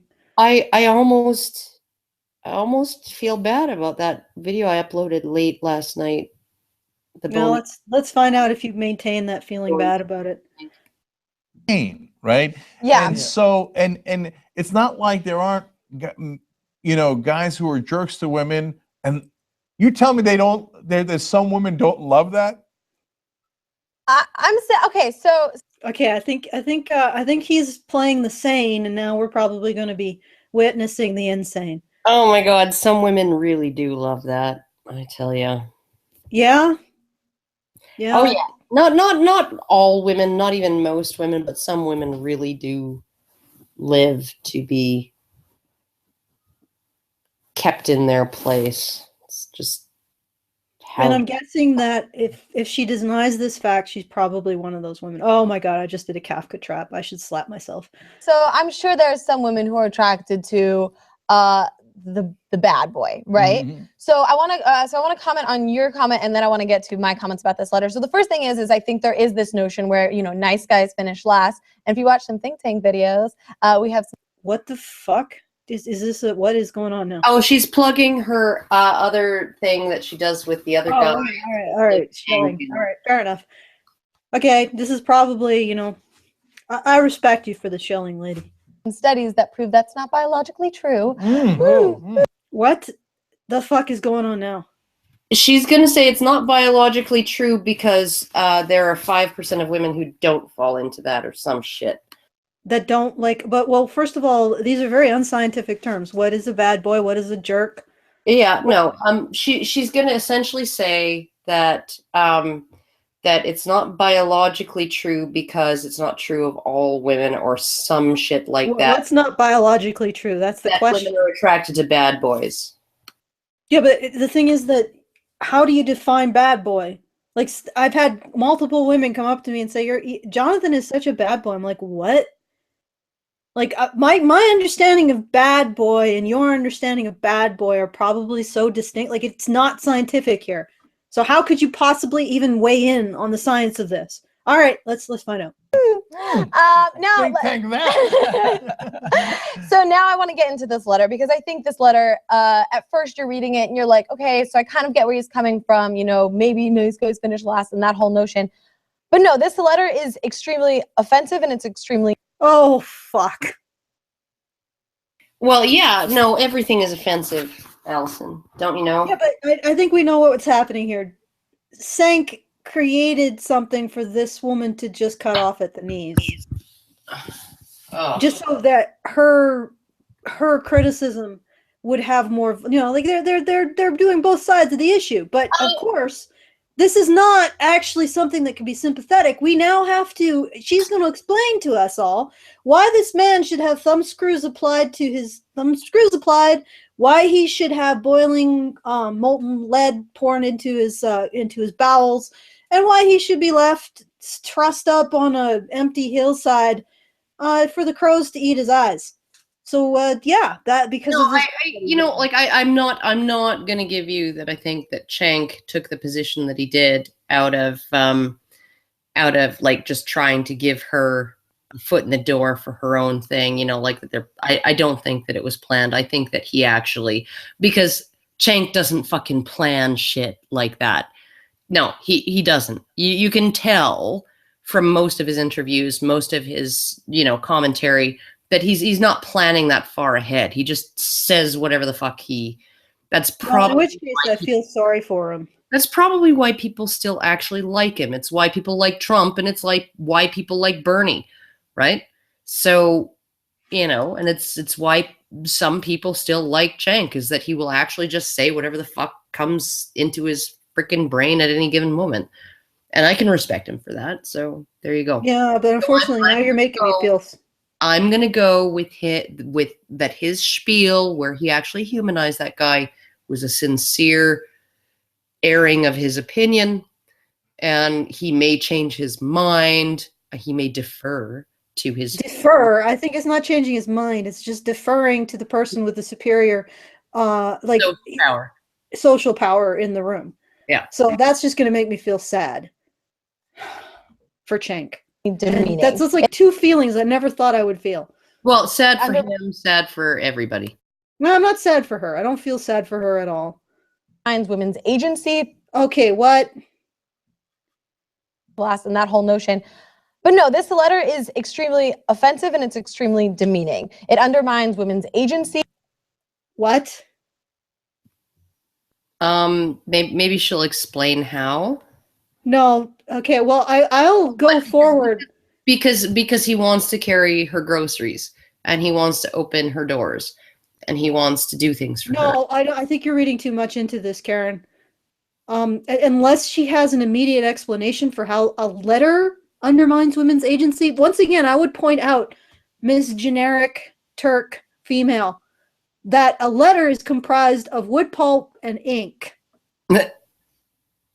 I have no understanding how a letter comprised of wood pulp and ink and somebody's perceptions could possibly affect another person's agency, unless that letter had something like, I've set a bomb in your car.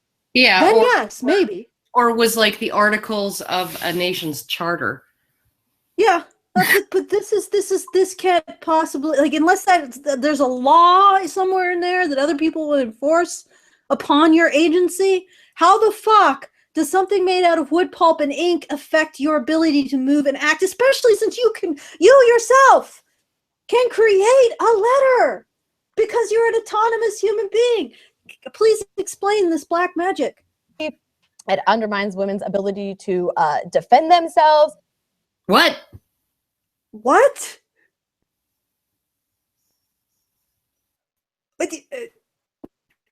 Okay, I just gotta keep going. Yeah. And also, just Okay, your fucking echo is undermining my ability to think.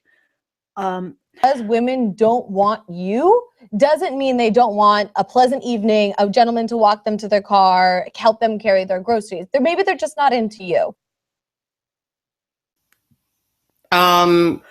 Except, honey, dear, sweetie, cupcake, pumpkin. Okay, I'm gonna tell you this. Moose dropping. I'm just gonna tell you this. Is that the reason why women don't want this guy is because he wants to do all those things for them. That's the reason women don't want him, is because he wants to do all of those things for them. That is the reason. And if you had any grounding in social psychology, evolutionary psychology, anthropology, ethology, or human behavioral biology, you would realize that this guy is right. Women don't want those things. Not in that way. Also, what the fuck is wrong with your brain? How does a fucking letter change my autonomy? It's moments like these, I'm like, you are talking about an entirely different category of existence than the one that I occupy, lady. And you are calling it woman. I don't know what the fuck you're referring to, but it doesn't have anything to do with me. As I am not going to take on the idea that some guy's opinion somewhere that he put on a piece of fucking paper somehow affects my ability to do shit. What the fuck is your problem? I don't know. You even seriously advance this, and okay, let's see if she actually explains where. If I bought into her shtick, right? Then the moment that Cenk said yada yada yada, Karen yada yada, right? That would be the moment I cashed in my chips and deleted my channel, because he was undermining my autonomy and my agency. You know why we're men's rights activists? I think me and Karen. Maybe I can't speak for Karen because we're not a hive mind. It's because men's opinion doesn't matter. I know this sounds really fucking twisted, but I don't care what men think of me. What I care about is making sure men get basic human dignity and compassion. But men, for example, like Cenk, can think I'm the Wicked Witch of the West. Now, it's not a perspective that men have vulnerabilities that a lot of men really want to hear from a woman. But I don't care, because it's the right thing to do. Yeah, no, they don't want to hear it from anyone. And I probably don't understand your mentality, because you do literally think that you exist solely as a figment in some guy's imagination. And that somehow him thinking X means that you have to be X. Well, no. Yeah, okay. No, I never got that. I never, ever, ever, ever, ever fucking got that. Anytime anybody suggested, I had a grade 12 English teacher that I really adored. He looked exactly like Phineas Freak from the Freak Brothers comics, by the way. His name was Mr. Pesum. He was awesome. He conducted the most interesting and vibrant and just contentious and wonderful exploratory class discussions about different topics. He was great, right? And somebody asked him what he thought of me, and he said, "Oh, she's a lovely girl. She should have more hair." And you know what I did the next day? Buzzed the fucking, because I had bangs. I had long bangs at the time, short everywhere else but long. I buzzed everything off. Well, that's still caring about his opinion, but no, but it's like reverse. Somebody tells me that I should do something to fit in, whatever. If I don't think that I should have to do that, I'll just do the opposite, right? If I don't think it's relevant, if I don't think that it's a judgment that has any bearing on my value as a person, if I don't think that it's, in any way, just I guess, relevant, like I'll just go ahead and do the opposite. I'll do the fucking opposite. Well, I mean, it's sort of like what I was getting at when I said, well, why is she doing what's expected of her? Well, it's like, well, maybe she's doing it because she's calibrated within her internal self-awareness and said, well, what's expected of me is okay in this instance. But sometimes what's expected of you isn't, and you should feel free to not be that. I mean, has anybody ever told you this? Is this like completely surprising that you already have the ability to decide, not based on a letter that's been put on somebody's bulletin board by black tape? You don't have to abide by it. Even though it was written by a man, presumably. Even though it was written by a man, it's not authoritative.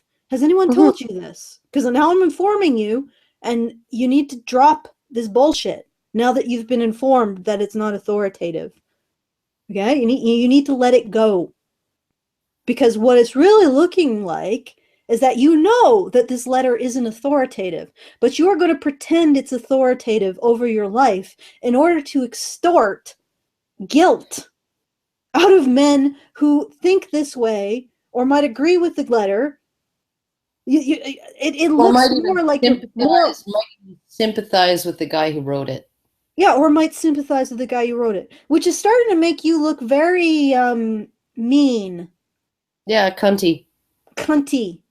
But it could be that you are completely unaware of the fact that something made out of wood pulp and ink that isn't the laws of a society has no bearing on your autonomy.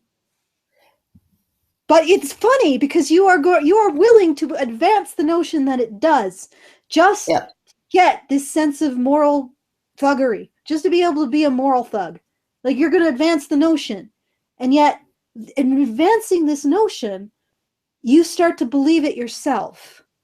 So you are, in essence, sacrificing your own perception of your agency in arguing that a letter has some sort of magical ability to get in your brain and push knobs and pull levers.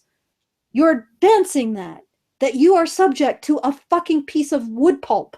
You are advancing that seriously. On some level, written by someone who wouldn't even put their name to it. Yeah. On some level, you are willing to sacrifice your own perception of your agency for what? For what?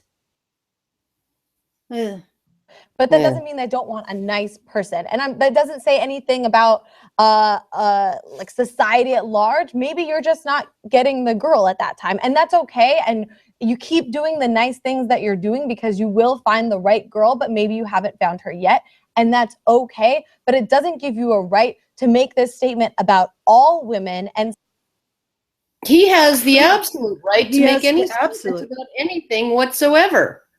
What the fuck are you on? He has the absolute right to do this, and you have the absolute right to read it and be like, yeah, I choose to disregard this. I choose to disregard this. What universe are you living in? Saying you don't know what you actually want, you're going to fall on your face, and you're going to keep being afraid. Oh. What's the problem here is that he's accurate. Yeah.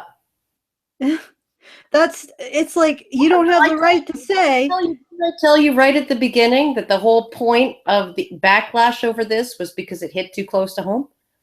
You don't have the right to say this. Well, he absolutely does have the right to say this. You can't take that right away from him, because we supposedly live in a free society where people can engage in free speech, including posting letters on bulletin boards.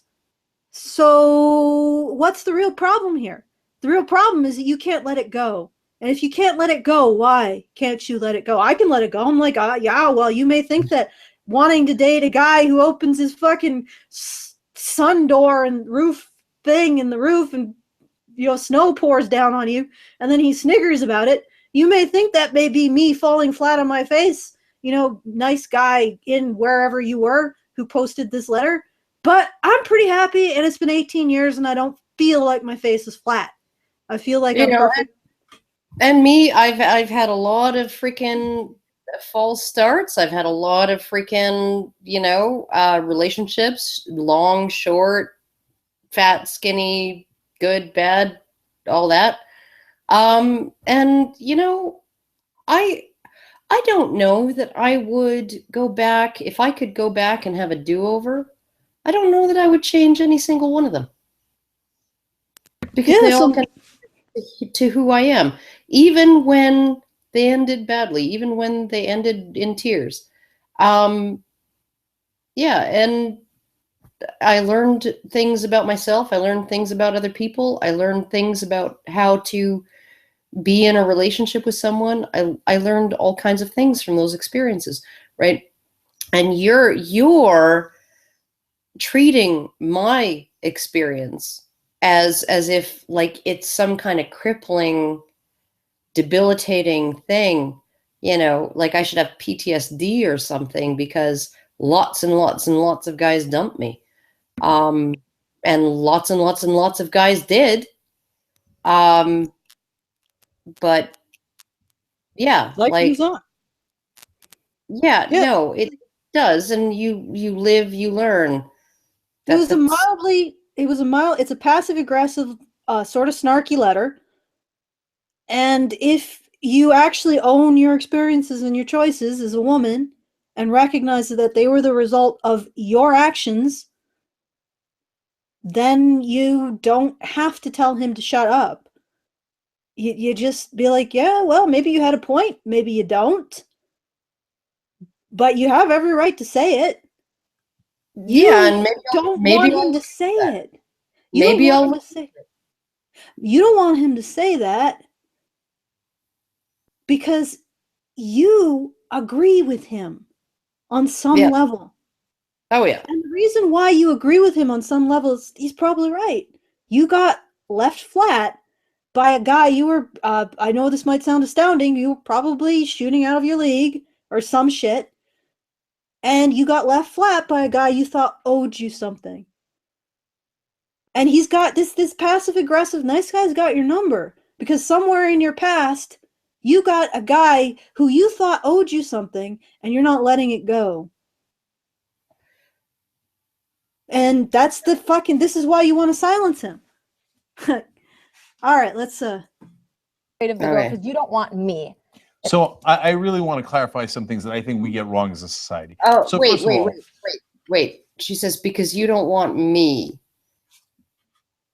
He just wants a girl, any girl. He wants a girl. No. I think he's saying that he's saying that the girls don't want him. And you're going to keep being afraid of the girl because you don't want me. So you're going to keep being afraid of what? Okay, quiet, Karen. Let's try to parse this. I think afraid of the world. Okay. Girl at that time, and that's okay. And you keep doing the nice things that you're doing because you will find the right girl, but maybe you haven't found her yet, and that's okay. But it doesn't give you a right to make this statement about all women and saying you don't know what you actually want. You're gonna fall on your face, and you're gonna keep being afraid of the girl because you don't want me. Oh, okay. She meant to say you're gonna be afraid of the world because you don't want me, is what she meant to say. That's the only thing that makes sense in the context. Yeah, okay. And that's probably not worth, I think we already addressed it. So I really want to clarify some things that I think we get wrong as a society. So first of all, of course, there are many different kinds of women. So my wife's best friend loves when a guy teases her, right?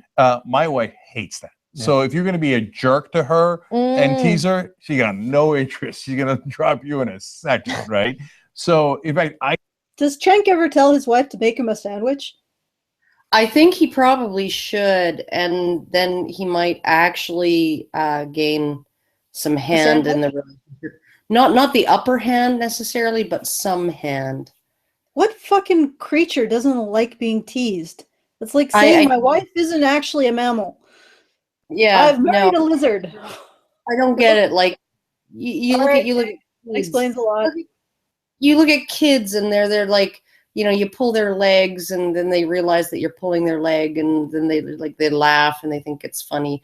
My kid comes up and he tells me, you know, ridiculous things. He tries to what did he say? What does SHOP spell? And I'm like, show up. And he's like, what do you do to green light? And I'm like, stop. And he's like, ha ha, burn. Green light means go. Yeah. right? Like it's a part of being a mammal. Like it's part of being social. Is teased. What kind of person doesn't like to be teased? Somebody with the ego the size of a fucking Hindenburg blimp. Yeah. No, Like, I think you have to have, well, not an ego as big and as explosive and fragile yeah, as basically that's why I would. Yeah, that's where I was going with that. But I mean, like seriously, Chink, do you and your wife have less social interactions and more dominance displays that might end with someone being eaten? Like, yeah, okay, I'm feeling sad for him again. I am. Too much. It's like, Like, I am how too. could you live with a human being that doesn't like to be teased? Like that can't stand it and will like essentially like freaking put you on the couch or in the fucking You doghouse. know that relationships, like some of the signs that I've seen about relationships is if a relationship, like if the two partners can laugh at each other and themselves, that is a Yeah. sign of the health of the relationship. If your Oh, wife cannot stand being teased, then she has an issue with intimacy, and she may have a huge issue with you. Like this is something that is a big red fucking flag. yeah. That's why soldiers will haze and rough each other up, because And they red want to res. they Yeah. want to know that they're not with somebody who's going to put a bullet in their brain when everything is really high key, because they just, they misinterpreted a statement. Yeah. And you have put your life in the hands of a woman who cannot be teased. Holy Yeah, no, shit. You can't Get give her the gear ever. out. Ever. Get Yeah. out. Yeah. I mean, I wouldn't want a woman in a relationship with a man who can't be teased. Holy shit. Get Yeah. out. Yeah. joke is not funny if it's about me. A joke is funny when it's about you. That's scary. That's your wife. That's your wife. That's what you married, Cenk. so women are different. Women are different, of course. No, women aren't different. Women actually, most women, the majority of psychologically healthy women like being teased. They're willing to actually laugh at themselves a little bit. They're willing to, titter, about a man who got the better of them, in a flirtatious exchange. They're willing to do that. Women who have confidence are willing to do that. It's only women who are grossly, incredibly insecure who have no capacity to tolerate that. And insecure in a very externalized way. Like that they externalize, they have this vision of themselves, and if you do not validate it, then they blow the fuck up. Yeah, Okay. no. Cenk, you're married to a borderline. Just saying. Well, I don't know what her specifics, but that's some scary shit that he's just talked about. And gay guy, why are you still there? Why haven't you fled for the Alaskan wilderness? You don't need to be in the dog pen with Cenk. You're gay. Men are different, women are different. And like I said, I think we're mistaking shy for nice, which is not necessarily the case. Yeah. And we're mistaking outgoing for jerk, which is not necessarily the case either. But I think there is an underlying here, phenomenon here that I think is true for not women, but for all humanity, which is if something is readily available, a lot of us go, I can get that anytime. If something seems like it's not readily available, that's fleeting, that can go away. Go back. Yes, I said yes. I mean, yes. Okay, some more sense is coming out of him. Yeah, no, I'm blown away. Well, but the thing is that, okay, well, where is he going with it, though? Right? And so that's the jerk, non-jerk phenomenon you're thinking of. But it isn't about being a jerk. It's a matter of, does the guy look confident and feel confident enough that you like, oh, well, if I don't get him, somebody else is going to. And it's the same thing applies for women and men when you reverse it, right? Yeah. I mean, I get exactly what you're saying as well. And I think I think it's a good distinction to make between shy and someone who is trying to be nice, but not for necessarily the right reasons. What? He's going with the full feminist. Nice guys aren't really nice. They just want to get okay. laid. Is this sort of like Dark Swore or whatever the fuck she called herself, saying that I only talked to her when it was polite? Like she took me being polite and made it into a negative. I don't remember that, but no, it's essentially that that he's essentially saying that nice guys are guys who have ulterior motives and they're just pretending to be nice. They're not necessarily shy. They're not necessarily awkward. They're pretending to be nice because they think it's going to get into women's pants. And if that was essentially the nice guy's first priority was to be like essentially like the sneaky fucker, it's a sort of a colloquialism of evolutionary psychology where some males are sneaky fuckers, project a phenotype of being females so that they can get in amongst the females and mate, surprise sex, right, with the females without the alpha male noticing, right? This is common in tournament species, not so common amongst species like us, right? That like he's essentially equating the nice guy, people who describe themselves as nice guys, as being sneaky fuckers who are just essentially, I'll be her emotional tampon. I'll sit there and I'll watch porn on mute while I listen to her complain about her latest boyfriend who dumped her, right? Because I'm going to end up getting into her pants and that's all I want, right?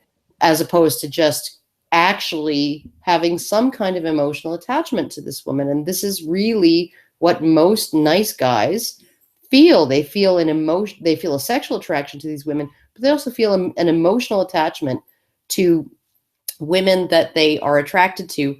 And they would like to, it really is this sort of idea that like, if a man wants a relationship with a woman that he finds attractive and that he's emotionally connected with, that this is somehow a sense of entitlement. And if he does things that he thinks will help him succeed in that this is him feeling like she's a prize with a vagina rather than a human being. Can I point something out? Fat acceptance, ageism, lookism is all the idea that women feel entitled to male attention, male sexual attention. So what the fuck? This is such an incredible hypocrisy. This guy feels entitled to female sexual attention because he's nice. Fat women feel entitled to male sexual attention despite being fat. Are you going to call them out? All right. So this guy, an example, looking at this case, he, by a nice guy terms, he means someone who's not intentionally being a dick to try and get what he's entitled to. That's what I mean. And trust me, I've been on both sides of it. I've tried to be the nice guy and the shy guy, and then sometimes I'm like, I jaywalk, but they never caught me. Bad boy. Come. I take it this guy isn't gay. Okay, well that explains why he's in the dog run. All right. Yeah.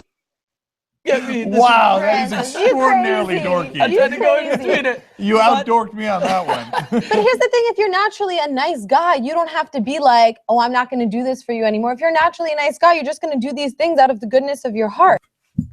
No, that's assuming that every woman is the same. Nobody fucking does that. Nobody does things out of the goodness of their heart. That assumes that women are deserving of good things being done for them. If you're a nice guy, you still have every right not to do nice things for what's people a good word here? Reciprocate. People don't reciprocate. And I'm sorry. Okay. I am sorry, generic Young Turks woman.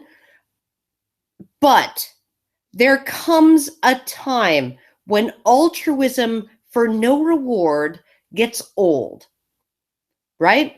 When you doing the I'll scratch your back, you scratch mine, or kinship affiliation strategies, all of those things, right? When you get no reward whatsoever, despite doing everything that you're supposed to do. It's in the script, right? They handed it to you when you were 7. This is how to get a girl. Be respectful. be reverent, worship her, put her on a pedestal, carry her shit, carry her books for her, open doors for her, put your coat on a puddle, be chivalrous, all of that shit, right? Right? Which it comes at a huge cost. Thank you very much to the men who do it. And then women are like, oh yeah, I was kind of attracted to you like 10 minutes ago, but now just my pussy dried up. Like, yeah, no, that gets a little fucking old. Well, and the other thing is that she's essentially saying to him, keep doing this thing that you're doing, that you're seeing isn't working. And don't feel resentment over the fact that I'm telling you to do something that isn't working when it doesn't work. You just need to keep doing it. Well, because everybody likes free shit, Alison. Oh, for fuck's sake. But it's like, okay, this is a woman. She has a dog. The generic, what's her face? Generic Turk woman. She has a dog. She got 2 dogs, let's say. She teaches one dog to pull on lever A. And she teaches the other dog, which she prefers, to pull on lever B. But what she does is that she only occasionally puts food in, or maybe even never puts food in behind lever A. So the dog keeps pulling that lever over and over and over again. But then the other dog pulls the lever once and gets food. And she's telling her dog that she obviously doesn't prefer, oh no, just keep pulling that lever. You'll get food eventually. That's fucking animal abuse. You're an abusive cunt. You're telling this guy to keep doing what he's seeing doesn't work. Well, most because likely it works being for her. Because Well, as long as nothing is expected of her in return, it's working for her, isn't it? Oh yeah, She you're gets right. rings, she gets an emotional tampon, she gets a shoulder to cry on, she gets a guy she can call at 3 o'clock in the morning and talk She about gets a guy she can threaten. She can threaten her current relationship with. Just holds him at arm's length, so the guy that she knows that she's currently with knows that he could be replaced in a moment's notice. Yeah. No, he serves so many purposes. He's like he's like a multi-tool. Yeah. And he, even despite the fact that he can see that the other dog is pulling the lever and getting food whenever it wants, she's still telling him, no, Fido, keep pressing the lever. You'll get it eventually. Oh yeah, Rex. Oh yeah, right there, Rex. Like, fuck. It's just like, Jesus. And yeah, I said something really gross, and you deserve it. All right. No. It is bestiality, isn't it? Now you're being like too grand and wishing that the world was more ideal. Look, but you're right about one thing. No, she's being a cunt, Cenk. Cunt. Hold doors open for people, and I help like. Yeah, that's being polite. How would you like it if you held a door open for them and they punched you in the face? Well, you can't be expected to be thanked for holding a door open. Yeah. Or even if they didn't punch you in the face, but if they just walked through and just like didn't even make eye contact or say thank you or acknowledge you in any way, you're just a servant. You're just the doorman. That's all you are. Right? And they don't even have to acknowledge your existence. Oh my goodness. Would you ever be annoyed? I pick things up when things fall. I'm not trying to get in their pants when I do it. Yeah, I know. How do you know he was trying to get in your pants? Like, that's an awfully presumptive statement, woman. Like, he's probably just maybe interested in a date to determine whether or not he wants to get in your pants. Like, what is with women who's like, everything is like, oh, he just wants to get me in the pants. Oh, he didn't have sex with me on Monday evening. I told him he had to wait till Tuesday morning, and he didn't wait. He just wanted it in my pants. Like, fuck. I keep remembering the last video from Undoomed where, this he called her a redneck feminist. And she's like, men always want sex. They want it all the time, blah, blah, blah, blah, blah. And he's like, could you please like get a penis before you tell men what we actually think about? And he showed a meme of a woman sitting up in bed, staring at her sleeping husband. And in his thought bubble, in his dream bubble, was a sandwich, not sex, a sandwich, right? Yeah, no, men don't, like, men do think about sex more than women do, right? They think about sex more than women do, more frequently, on more occasions during the day. They think. Does that include feeling, wanting to feel sexy though?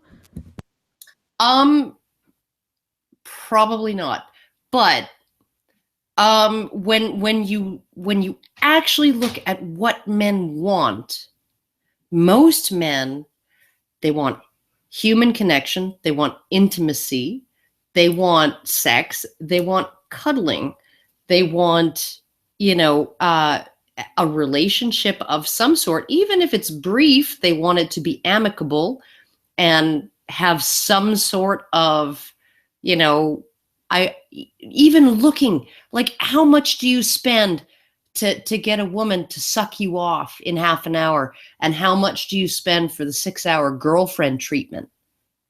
What's the difference in price there, right? Can I point Men are something willing to pay for a woman to at least play a role of having some kind of interest in them on an emotional, psychological, subjective, personal level, as opposed to just bending over and taking it. Okay.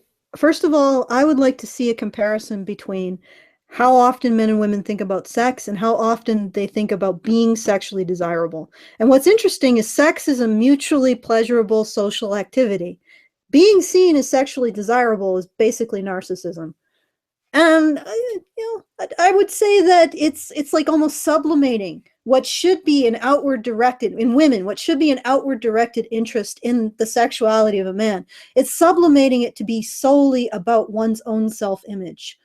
And I would like to see that research. It's me Actually. Yeah. That's because you're not a guy. No, guys, I have this conversation so much with my girl as well. It's like there's always an ulterior motive to guys. That's just the reality, I'm afraid. And the ulterior motive is to engage in a mutually pleasurable social activity. Mutually pleasurable is the ulterior. It's only an ulterior motive if you suspect that your wife or your girlfriend isn't as sexually interested in you as you are in her, right? That's when you actually have to do the, oh, can I give you a massage, honey? Right?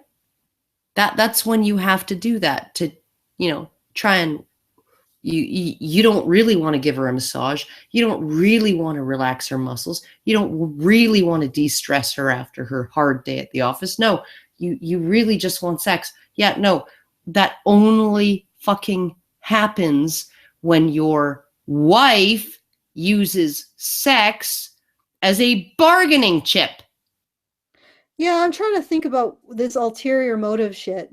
First of all, I deny the idea that anybody really has ulterior motives for sex. People have ulterior motives for murdering each other or committing fraud. Applying that kind of shit to sex demeans the whole concept of an ulterior motive. Or, it's like, if you're in a relationship that's sexual, you can't have an ulterior motive for sex. Well, no. Sense. No. It's not. They're not saying you have an ulterior motive for sex. They're saying, there's an ulterior motive for him carrying your groceries. It's because he wants sex, or for him. In a sexual relationship, almost anything can end in sex. Well, and on top of that, okay, I'm sorry, but I have known way too many women who were like, oh, you want a blowjob? Yeah, no, I totally want to give you a blow. And then, like, can I have your credit card? There's a shoe sale on, right? And he's in post-coital bliss, and he's just like, here, have all my credit cards, right? Ugh. Like I have known women who have done this, right? If Why are men, people wanting to de-evolve us so, back. so literally the only people who have an ulterior motive to give their partner sex, right? Who are using sex to get something else, on the whole, in general, the people who do that are women, right? And then you have the other people, right? The according to Lacey Green, the ones with more sexual power, right? Those people get to buy that sex, you know, by handing over their credit cards during their spell of post-coital bliss, or, you know, taking out the trash, or, you know, I'm going to get, would you like a back rub, honey? Oh, here, I'm going to give you like a nice long half-hour massage, and then maybe you'll be in the mood to actually fucking. I'm just trying to conceptualize why you would call it an ulterior motive, because let's say that I went to Edmonton, and then we went to, I don't know, the Edmonton Mall for whatever god awful reason, and then I cleverly arranged it so that we ended up at a buffet, and then we had brunch. Would I have an ulterior motive to have brunch? It says if that was actually why I went, it's because I wanted to get brunch. Would that be considered an ulterior motive? Okay, yes, because if you said the reason why you came out was to help me out, I don't know, cleaning my kitchen, and then you finagled us in the direction of brunch, right? Because that was your intention all along, was to have brunch, and you only cleaned my kitchen so that I would have the time to go to brunch with you, then yes, that would be an ulterior motive. That would be the reason you're cleaning my kitchen is not because you just want to help me out of the goodness of your heart to like clean my fucking disaster of a kitchen. But I also want to have brunch with you. That means nothing, Alison. I'm doing you a favor by having brunch with you. Yeah, but you see what I'm getting at? It's like, yeah, I clean your kitchen so we have time to go out for brunch. My ulterior motive is to do some sort of pleasant social activity with you, and your point. Oh, even if men have this ulterior motive to do a favor for women so that women will engage in a pleasant social activity, let's call it brunch, euphemism, you can put in whatever you want there. So what? So men are going to buy women a diamond ring and then take them to brunch. I'm using that as a euphemism. Yeah, or they're gonna take out the trash, or they're gonna like buy her flowers and then take them to brunch. Yeah. Okay. And then yeah. And then they're going to take their woman to brunch. All right. Okay. Well, that's very sinister of men. Very sinister. Yeah. Right. Like, yes, he may seem genuine when he's opened the door. When he's opening the door or taking out the garbage or cleaning your kitchen, he really wants to take you to brunch. Oh. But even if he's with another girl, his mind is always working on brunch in that way. And sometimes it might be different. There might be different examples where it's a different case, but to me, that's just the way guys are kind of taught. They want to take you to brunch. This is actually really, really, really telling. This is really telling because all of this exposes the fact that men have zero sexual power within their relationships, that women control the entire dance, right? And that men have to do things, right, in order to, I don't know, get their woman to appreciate them enough to be willing to bestow this brunch on them. Yeah, brunch. Oh my fucking God. Women, we can't give our brunches easily. We gotta keep it behind locked doors. Yes, I'm not saying that every guy who doesn't think this way is a jerk. Everyone thinks that you need to be the bad boy to get to a girl. Get to brunch. But when it comes to chivalry and men that like to perform that, they're always thinking about that. They're thinking about brunch. Oh yeah, no. Those delicious. Those God. delicious freaking Bacon and yeah, and then the French toast with this like syrup, like the maple syrup, like a really nice brunch. real maple syrup, not fake maple syrup. Oh, those Oh, yeah. dastardly men. They want to take women to brunch. In my point of view, I think. Yeah. So, but that partly proves Hannah's point, though. But first, let me defend guys even more. So, look, Hannah, it's hard for women to understand how hard it is for shy guys. Okay, and like, Oh my God. He's like Oh the most sympathetic on the panel. Oh my God. Ugh, Sink, you're making me feel things I don't want to feel. I don't want to like you, Chank. I don't want to like you either, but you're making it hard not to. like Oh, Francis, no. I've been there, right? So you're thinking, oh, you're a talk show host. I know you, Jank. You rant and rave. Then you're the least shy guy in America. That's not true. Especially when I was younger, with girls, I was the guy sitting in the corner of the frat party going, golly gee, why don't they like nice guys like me? And I was a nice guy, right? But it was mainly because I was shy that I wasn't getting the girls. Sense. What is going on? It's because he wasn't confident in himself. Yeah, right? but what the fuck is? I think he's gone past the point of being normally reasonably confident into like some really weird territory over the last little while. But this is like Sense. Yeah, and just like seeing men in a way that It's positive. yeah. Yeah, that's not bad. You know, it's not bad. Good, Cheng. Keep going in this direction. Of course, Yeah. a generic female Turk is probably going to be putting up a stop sign pretty soon. And for that person, when they see the guy walk in and go, oh yeah, I fucked her. Guys don't what? Not very often. I mean, like a guy would have to be really, really, really drunk himself to behave that way. Her girlfriend, and you're like, what the fuck? Why are you going with that guy? It's so frustrating. Probably because they're not. Guys do, you know, like not say the truth. Yeah. Yeah, no, they overstate. They overstate their sexual conquests. Like when they state them at all, because this is like I've never. Nah, well, Jonathan has had some guys say shit like that to them, to which he usually is like, what the fuck, my boyfriend. My boyfriend will talk about, you know, girls that he managed to, you know, finagle into bed on brief acquaintance and things like that. You got them to go to brunch. Well, and I'm always just kind of, you know, yeah, no, that would totally work on me.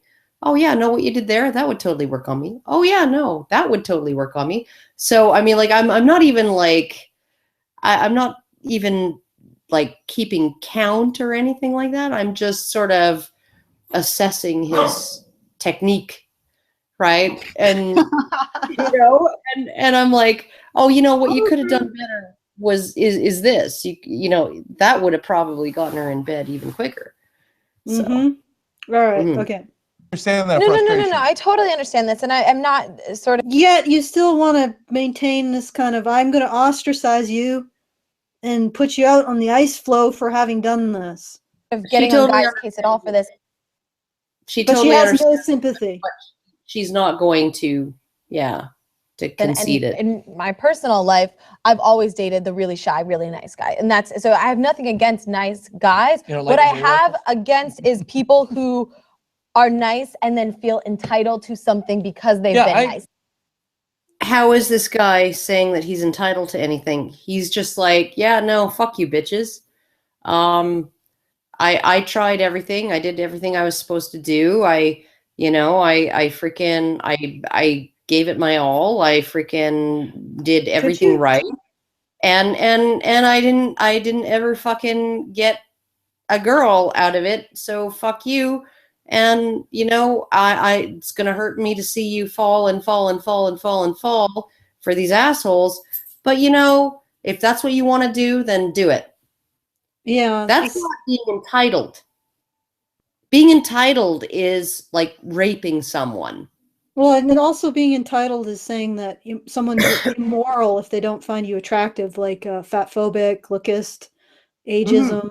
You know, that's kind of entitlement. I can't imagine if men had this woman's attitude.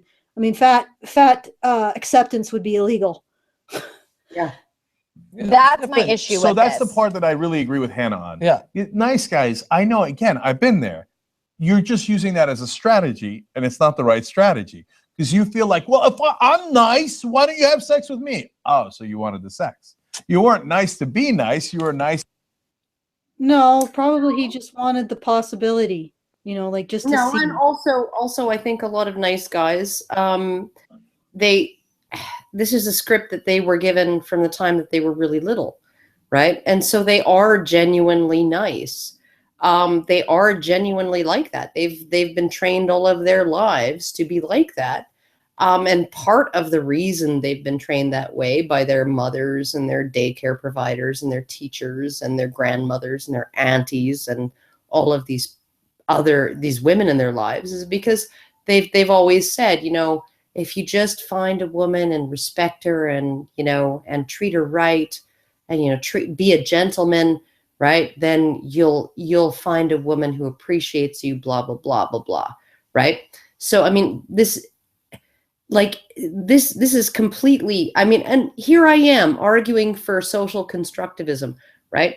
That you can actually take a child, right, and shape them, shape how they are, shape their personality. You can actually have some impact on what their personality is like. And these boys, they're not even interested in sex until after their personalities have been formed, right? So their personalities have been formed by age 5, right? Their belief systems have generally been formed by age 7, right? And then they hit age 14, and this is the textbook they have. This is what they have. This is the toolbox they have, right? And everybody, their entire lives has said, oh, if you just behave this way, wonderful things will come to you, including a wonderful girl who will appreciate you, right? And then It doesn't happen. if they want to get that girl, if they want to get a girl, any decent girl, any girl at all, right? They have to go through a process of trial by fire, right? Through pickup artists or red pillars or something, or just freaking learning it themselves, discovering it themselves, figuring out for themselves through trial and error. That's what they have to go through before they realize that, you know, who they are and who they were raised to be, right? What their nature is, isn't what women want. Can I point something out here? Just to build on what you had to say there, Karen. Maybe the best women are to tell a guy how to get a woman aren't the women who are his, you know, his mother, his babysitter, his aunt, his grandmother. Maybe what they want out of him is completely opposite of what a woman wants out of a potential mate. Yes, absolutely. So they have no fucking clue, and there isn't any malfeasance in them having no fucking clue. They don't have any fucking clue because they are women in authority over him who have no interest in generating sexual desire for him for obvious reasons. So they have no fucking clue. What will make your mom happy is not what's going to make your wife happy. Yeah, it's as simple as that. And so many of these young men don't have a man in their life to tell them, oh yeah, no, that's all fucking bullshit. Here's how you behave. Here's how you be a man. This is a strategy to get laid, and it turned out to be the wrong strategy. Again, I've been there, brother. Okay. Now, that doesn't mean you should be a jerk and like go spit in people's faces. What it does mean is understand what's actually working, the root cause of what gets women, men, whatever it is. But, you know, it's a little bit, yes, the sexes are different. So I would expect. sense. This is very disturbing. It is. I'm blown away. Yeah. I'm blown the fuck away. What's even more blowing the fuck away is the fact that she's not going with the woman's, oh yeah, we're gonna ostracize those fuckers. They're just awful peoples. Especially Yeah, for no, guys. Pleasantly Especially surprised. Confidence, Mhm. right? Oh, no doubt. Yeah, and that confidence you mainly get, and this is a way oversimplification, but by the ability to walk away. So, okay, you want me? Great. You don't want Oh me? my God. Don't care at all. Oh my God. Oh my God. What did he? That was so red pill there. What gives you confidence? The ability to walk away. So that's what we need to give men, is the ability to walk away. Do not be invested. You go up, you strike up a conversation with a girl. If she rejects you, it's not the end of the world. You have the ability to walk away. There is another girl there, you know, at the other side of the bar that you can go and try to chat up. No, this is red pill shit. This is pickup artist shit coming from like the sensible pickup artist shit and the sensible red pill shit coming from Chank. Amazing. I don't, where am I? We're in another universe. This is the reverse Chink, I guess.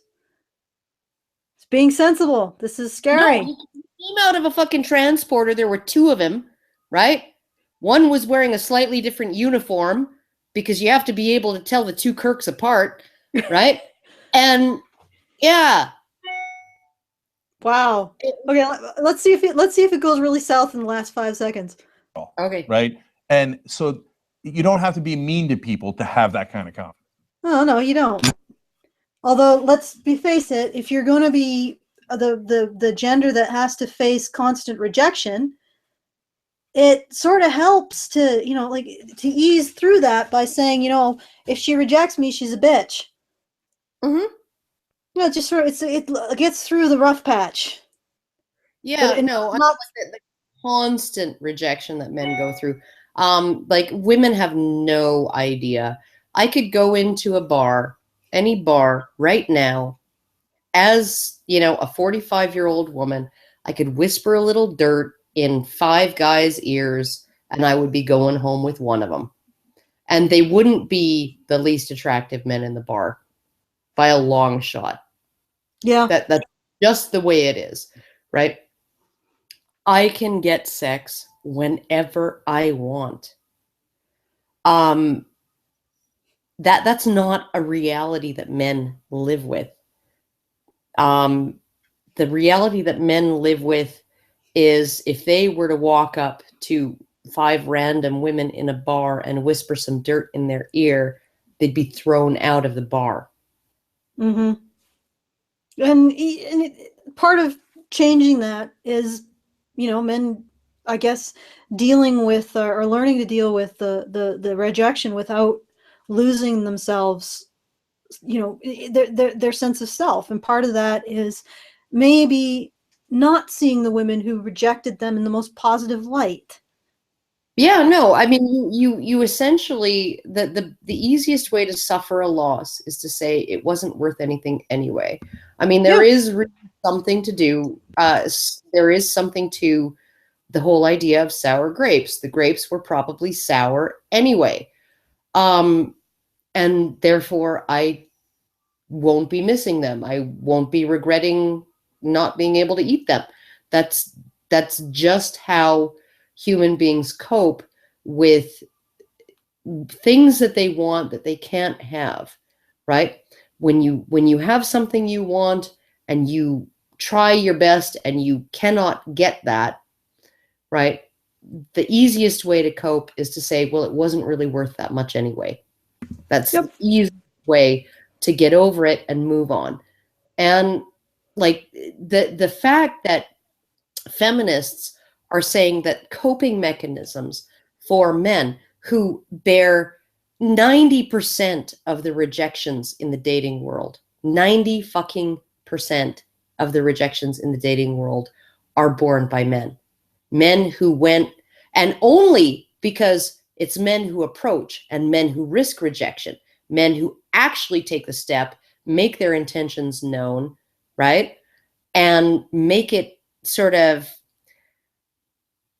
like unambiguous, right? I am actually sexually interested in you, right? And the moment you make that, the moment you put that out there, right? And both of you know it, right? Both of you know, okay, this is the room we're in now, right? We're in the room of he's sexually interested in me. It's not, would you like to come up and see my etchings? It's not, some kind of vague signal that women tend to give, right? Where they put out this sort of vague broadcast and wait for men to come, and then they flirt a little bit, but they never actually really say what they want, right? Because as long as they don't say what they want, they don't have to bear the burden of potential rejection, right? Men are the ones who are supposed to actually come out and make things clear and bear the burden of rejection. And that's why they suffer 90% of the rejections in the dating world. And when you have one sex that bears that burden, and then they cope by saying, well, it probably wasn't worth it anyway, in however it is they phrase it. Oh, she was just a slut. Oh, she's probably a bitch, or whatever, right? Or I bet her tits were fake, or whatever, right? But it probably wasn't worth the time and trouble anyway. That's how they cope with their greater burden, women. Yeah. Okay, echoing again. All right. I just wanted to put something out. If I'm right, when I conjectured that we should do a study to see how often men think about sex and how often women think about being sexy or being desirable, if I'm right about that, and women are more interested in feeling desirable, which is sort of narcissistic if you think about it. Sex is a mutually pleasurable activity, very social. Just feeling desirable is more about just your self-image. But if I'm right about that, Oh, wait, I want to add something, because feminists have done studies on this, and they say women check their appearance on average every minute and a half or something like that throughout the day. all right, we'll compare that to how often men think about sex. And again, sex is a social, mutually pleasurable activity. Checking your appearance and wanting to feel sexy is all about yourself. It's not something you engage in with another person. It's something that you take from someone else's time, valuation, and appreciation of you. It's narcissistic. Now, here's the question. Here's the thing that just occurred to me. When men approach women, they're giving them what women want sexually right off the bat, which is sexual attention. Not a mutually beneficial social interaction, which is sex, but just the narcissistic feed of attention. Yeah, validation. Validation. So they are risking, by giving what women want off the bat, not only they're risking the humiliation of valuing someone without getting valuation in return, and giving women what they want in terms of narcissistic supply, they are doing so without any possible, without any expectation of receiving this mutually beneficial social activity, or being able to engage in this mutually beneficial social activity after having done so. So it's interesting how we put so much burden on men, and women get pretty much everything they want out of the interaction, according to what feminists say about women narcissistically looking at themselves every minute and a half, and the fact that a lot of our sexuality is feeling desirable. So men are just giving it to them. Yeah, no, and couple minutes. Men are also giving them like free drinks and, stop and help them change their tire and shit, right? And all because of a men's so-called ulterior motive to want to take women to brunch. Yeah. Women have an ulterior motive of just wanting to get narcissistic supply from men. I don't know whether it's an ulterior motive. I think it's pretty out in the open. People just don't talk about it because that's not. But how is it that isn't like something that reflects very badly on women as a whole? Because it's sort of no, it doesn't, because it's because of the male gaze and the beauty myth and the cosmetics and beauty industry and that forces women to comply with these kinds of, and makes them feel insecure about themselves, and and all of this stuff that Naomi Wolf got famous for. That Instead of essentially, saying that maybe women should stop being narcissistic. yeah, no, essentially her thesis was that the beauty industry, okay, and this is bizarre because like you can go back like 200 years and you can find women who worked in post offices, and they had the mail sacks with red dye marking them as postage mail sacks, right? Burlap sacks with red dye. And they would drag their finger through the red dye and rub it on their lips to make themselves look more attractive. Okay, so this is something that women in every culture have done. They've accentuated their looks. They have used cosmetics, however they could come across them. They've done all kinds of things like that. So, like, to say that the beauty industry is like some brand new thing that just is a result of, the second half of the 20th century's capitalistic freaking economy is retarded. Okay. But she essentially said that men were getting so insecure about losing their power when women gained the vote and began to gain equality in the second half of the 20th century, the equality of opportunity, equality in education, equality in wages, all of these things, right? Men felt so threatened, they created this big, huge industry designed specifically just to make women feel insecure about their looks. I kid you not, that's her thesis.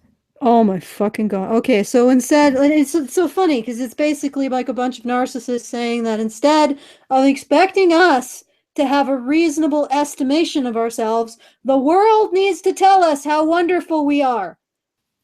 Yeah, at every turn, all the time, ad nauseum.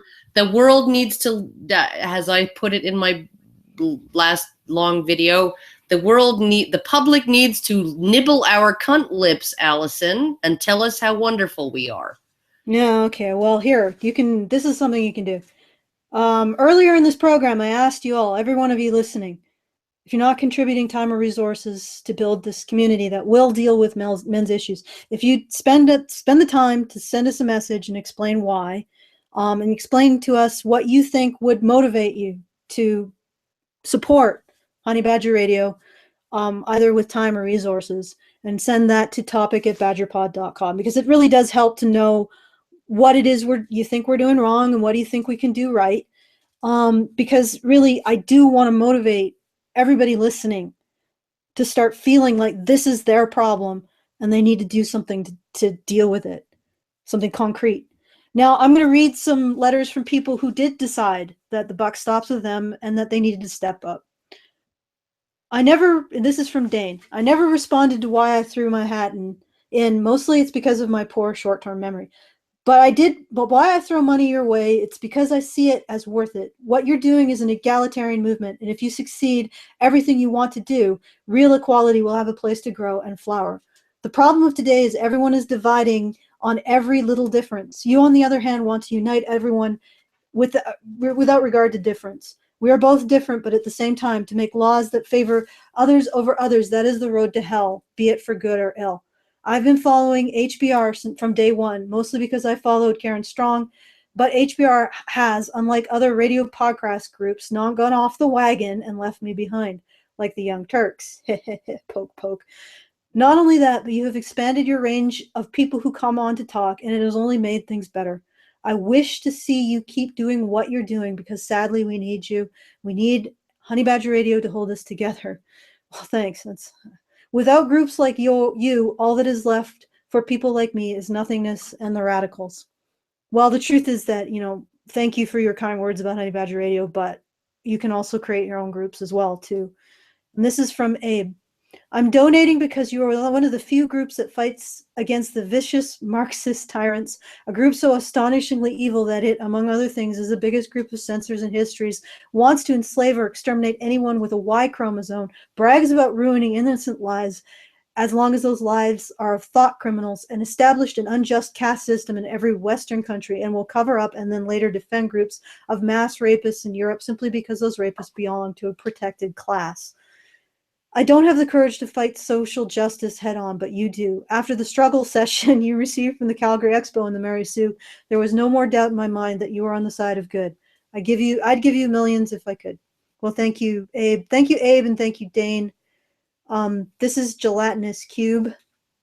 I've been listening to you all on and off again for a while, but lost track after a few years. I remember you being teamed up with AVFM when I first heard of you. Then life got busy. Didn't remember to check in when the whole Gamergate thing, until the whole Gamergate thing started, but still was passively just dropping in. Went on a listening spree after stumbling upon a Ragening video. Can't contribute much because of financial nonsense, but I figured it was long overdue for me to start. Anyway, you all are doing something I think is important. If my pittance can help it continue, then consider it a good investment. So thank you also, Gelatinous Cube. And if you wish to join their ranks, it's very appreciated. www.patreon.com/honeybadgerradio. Let's get this change started.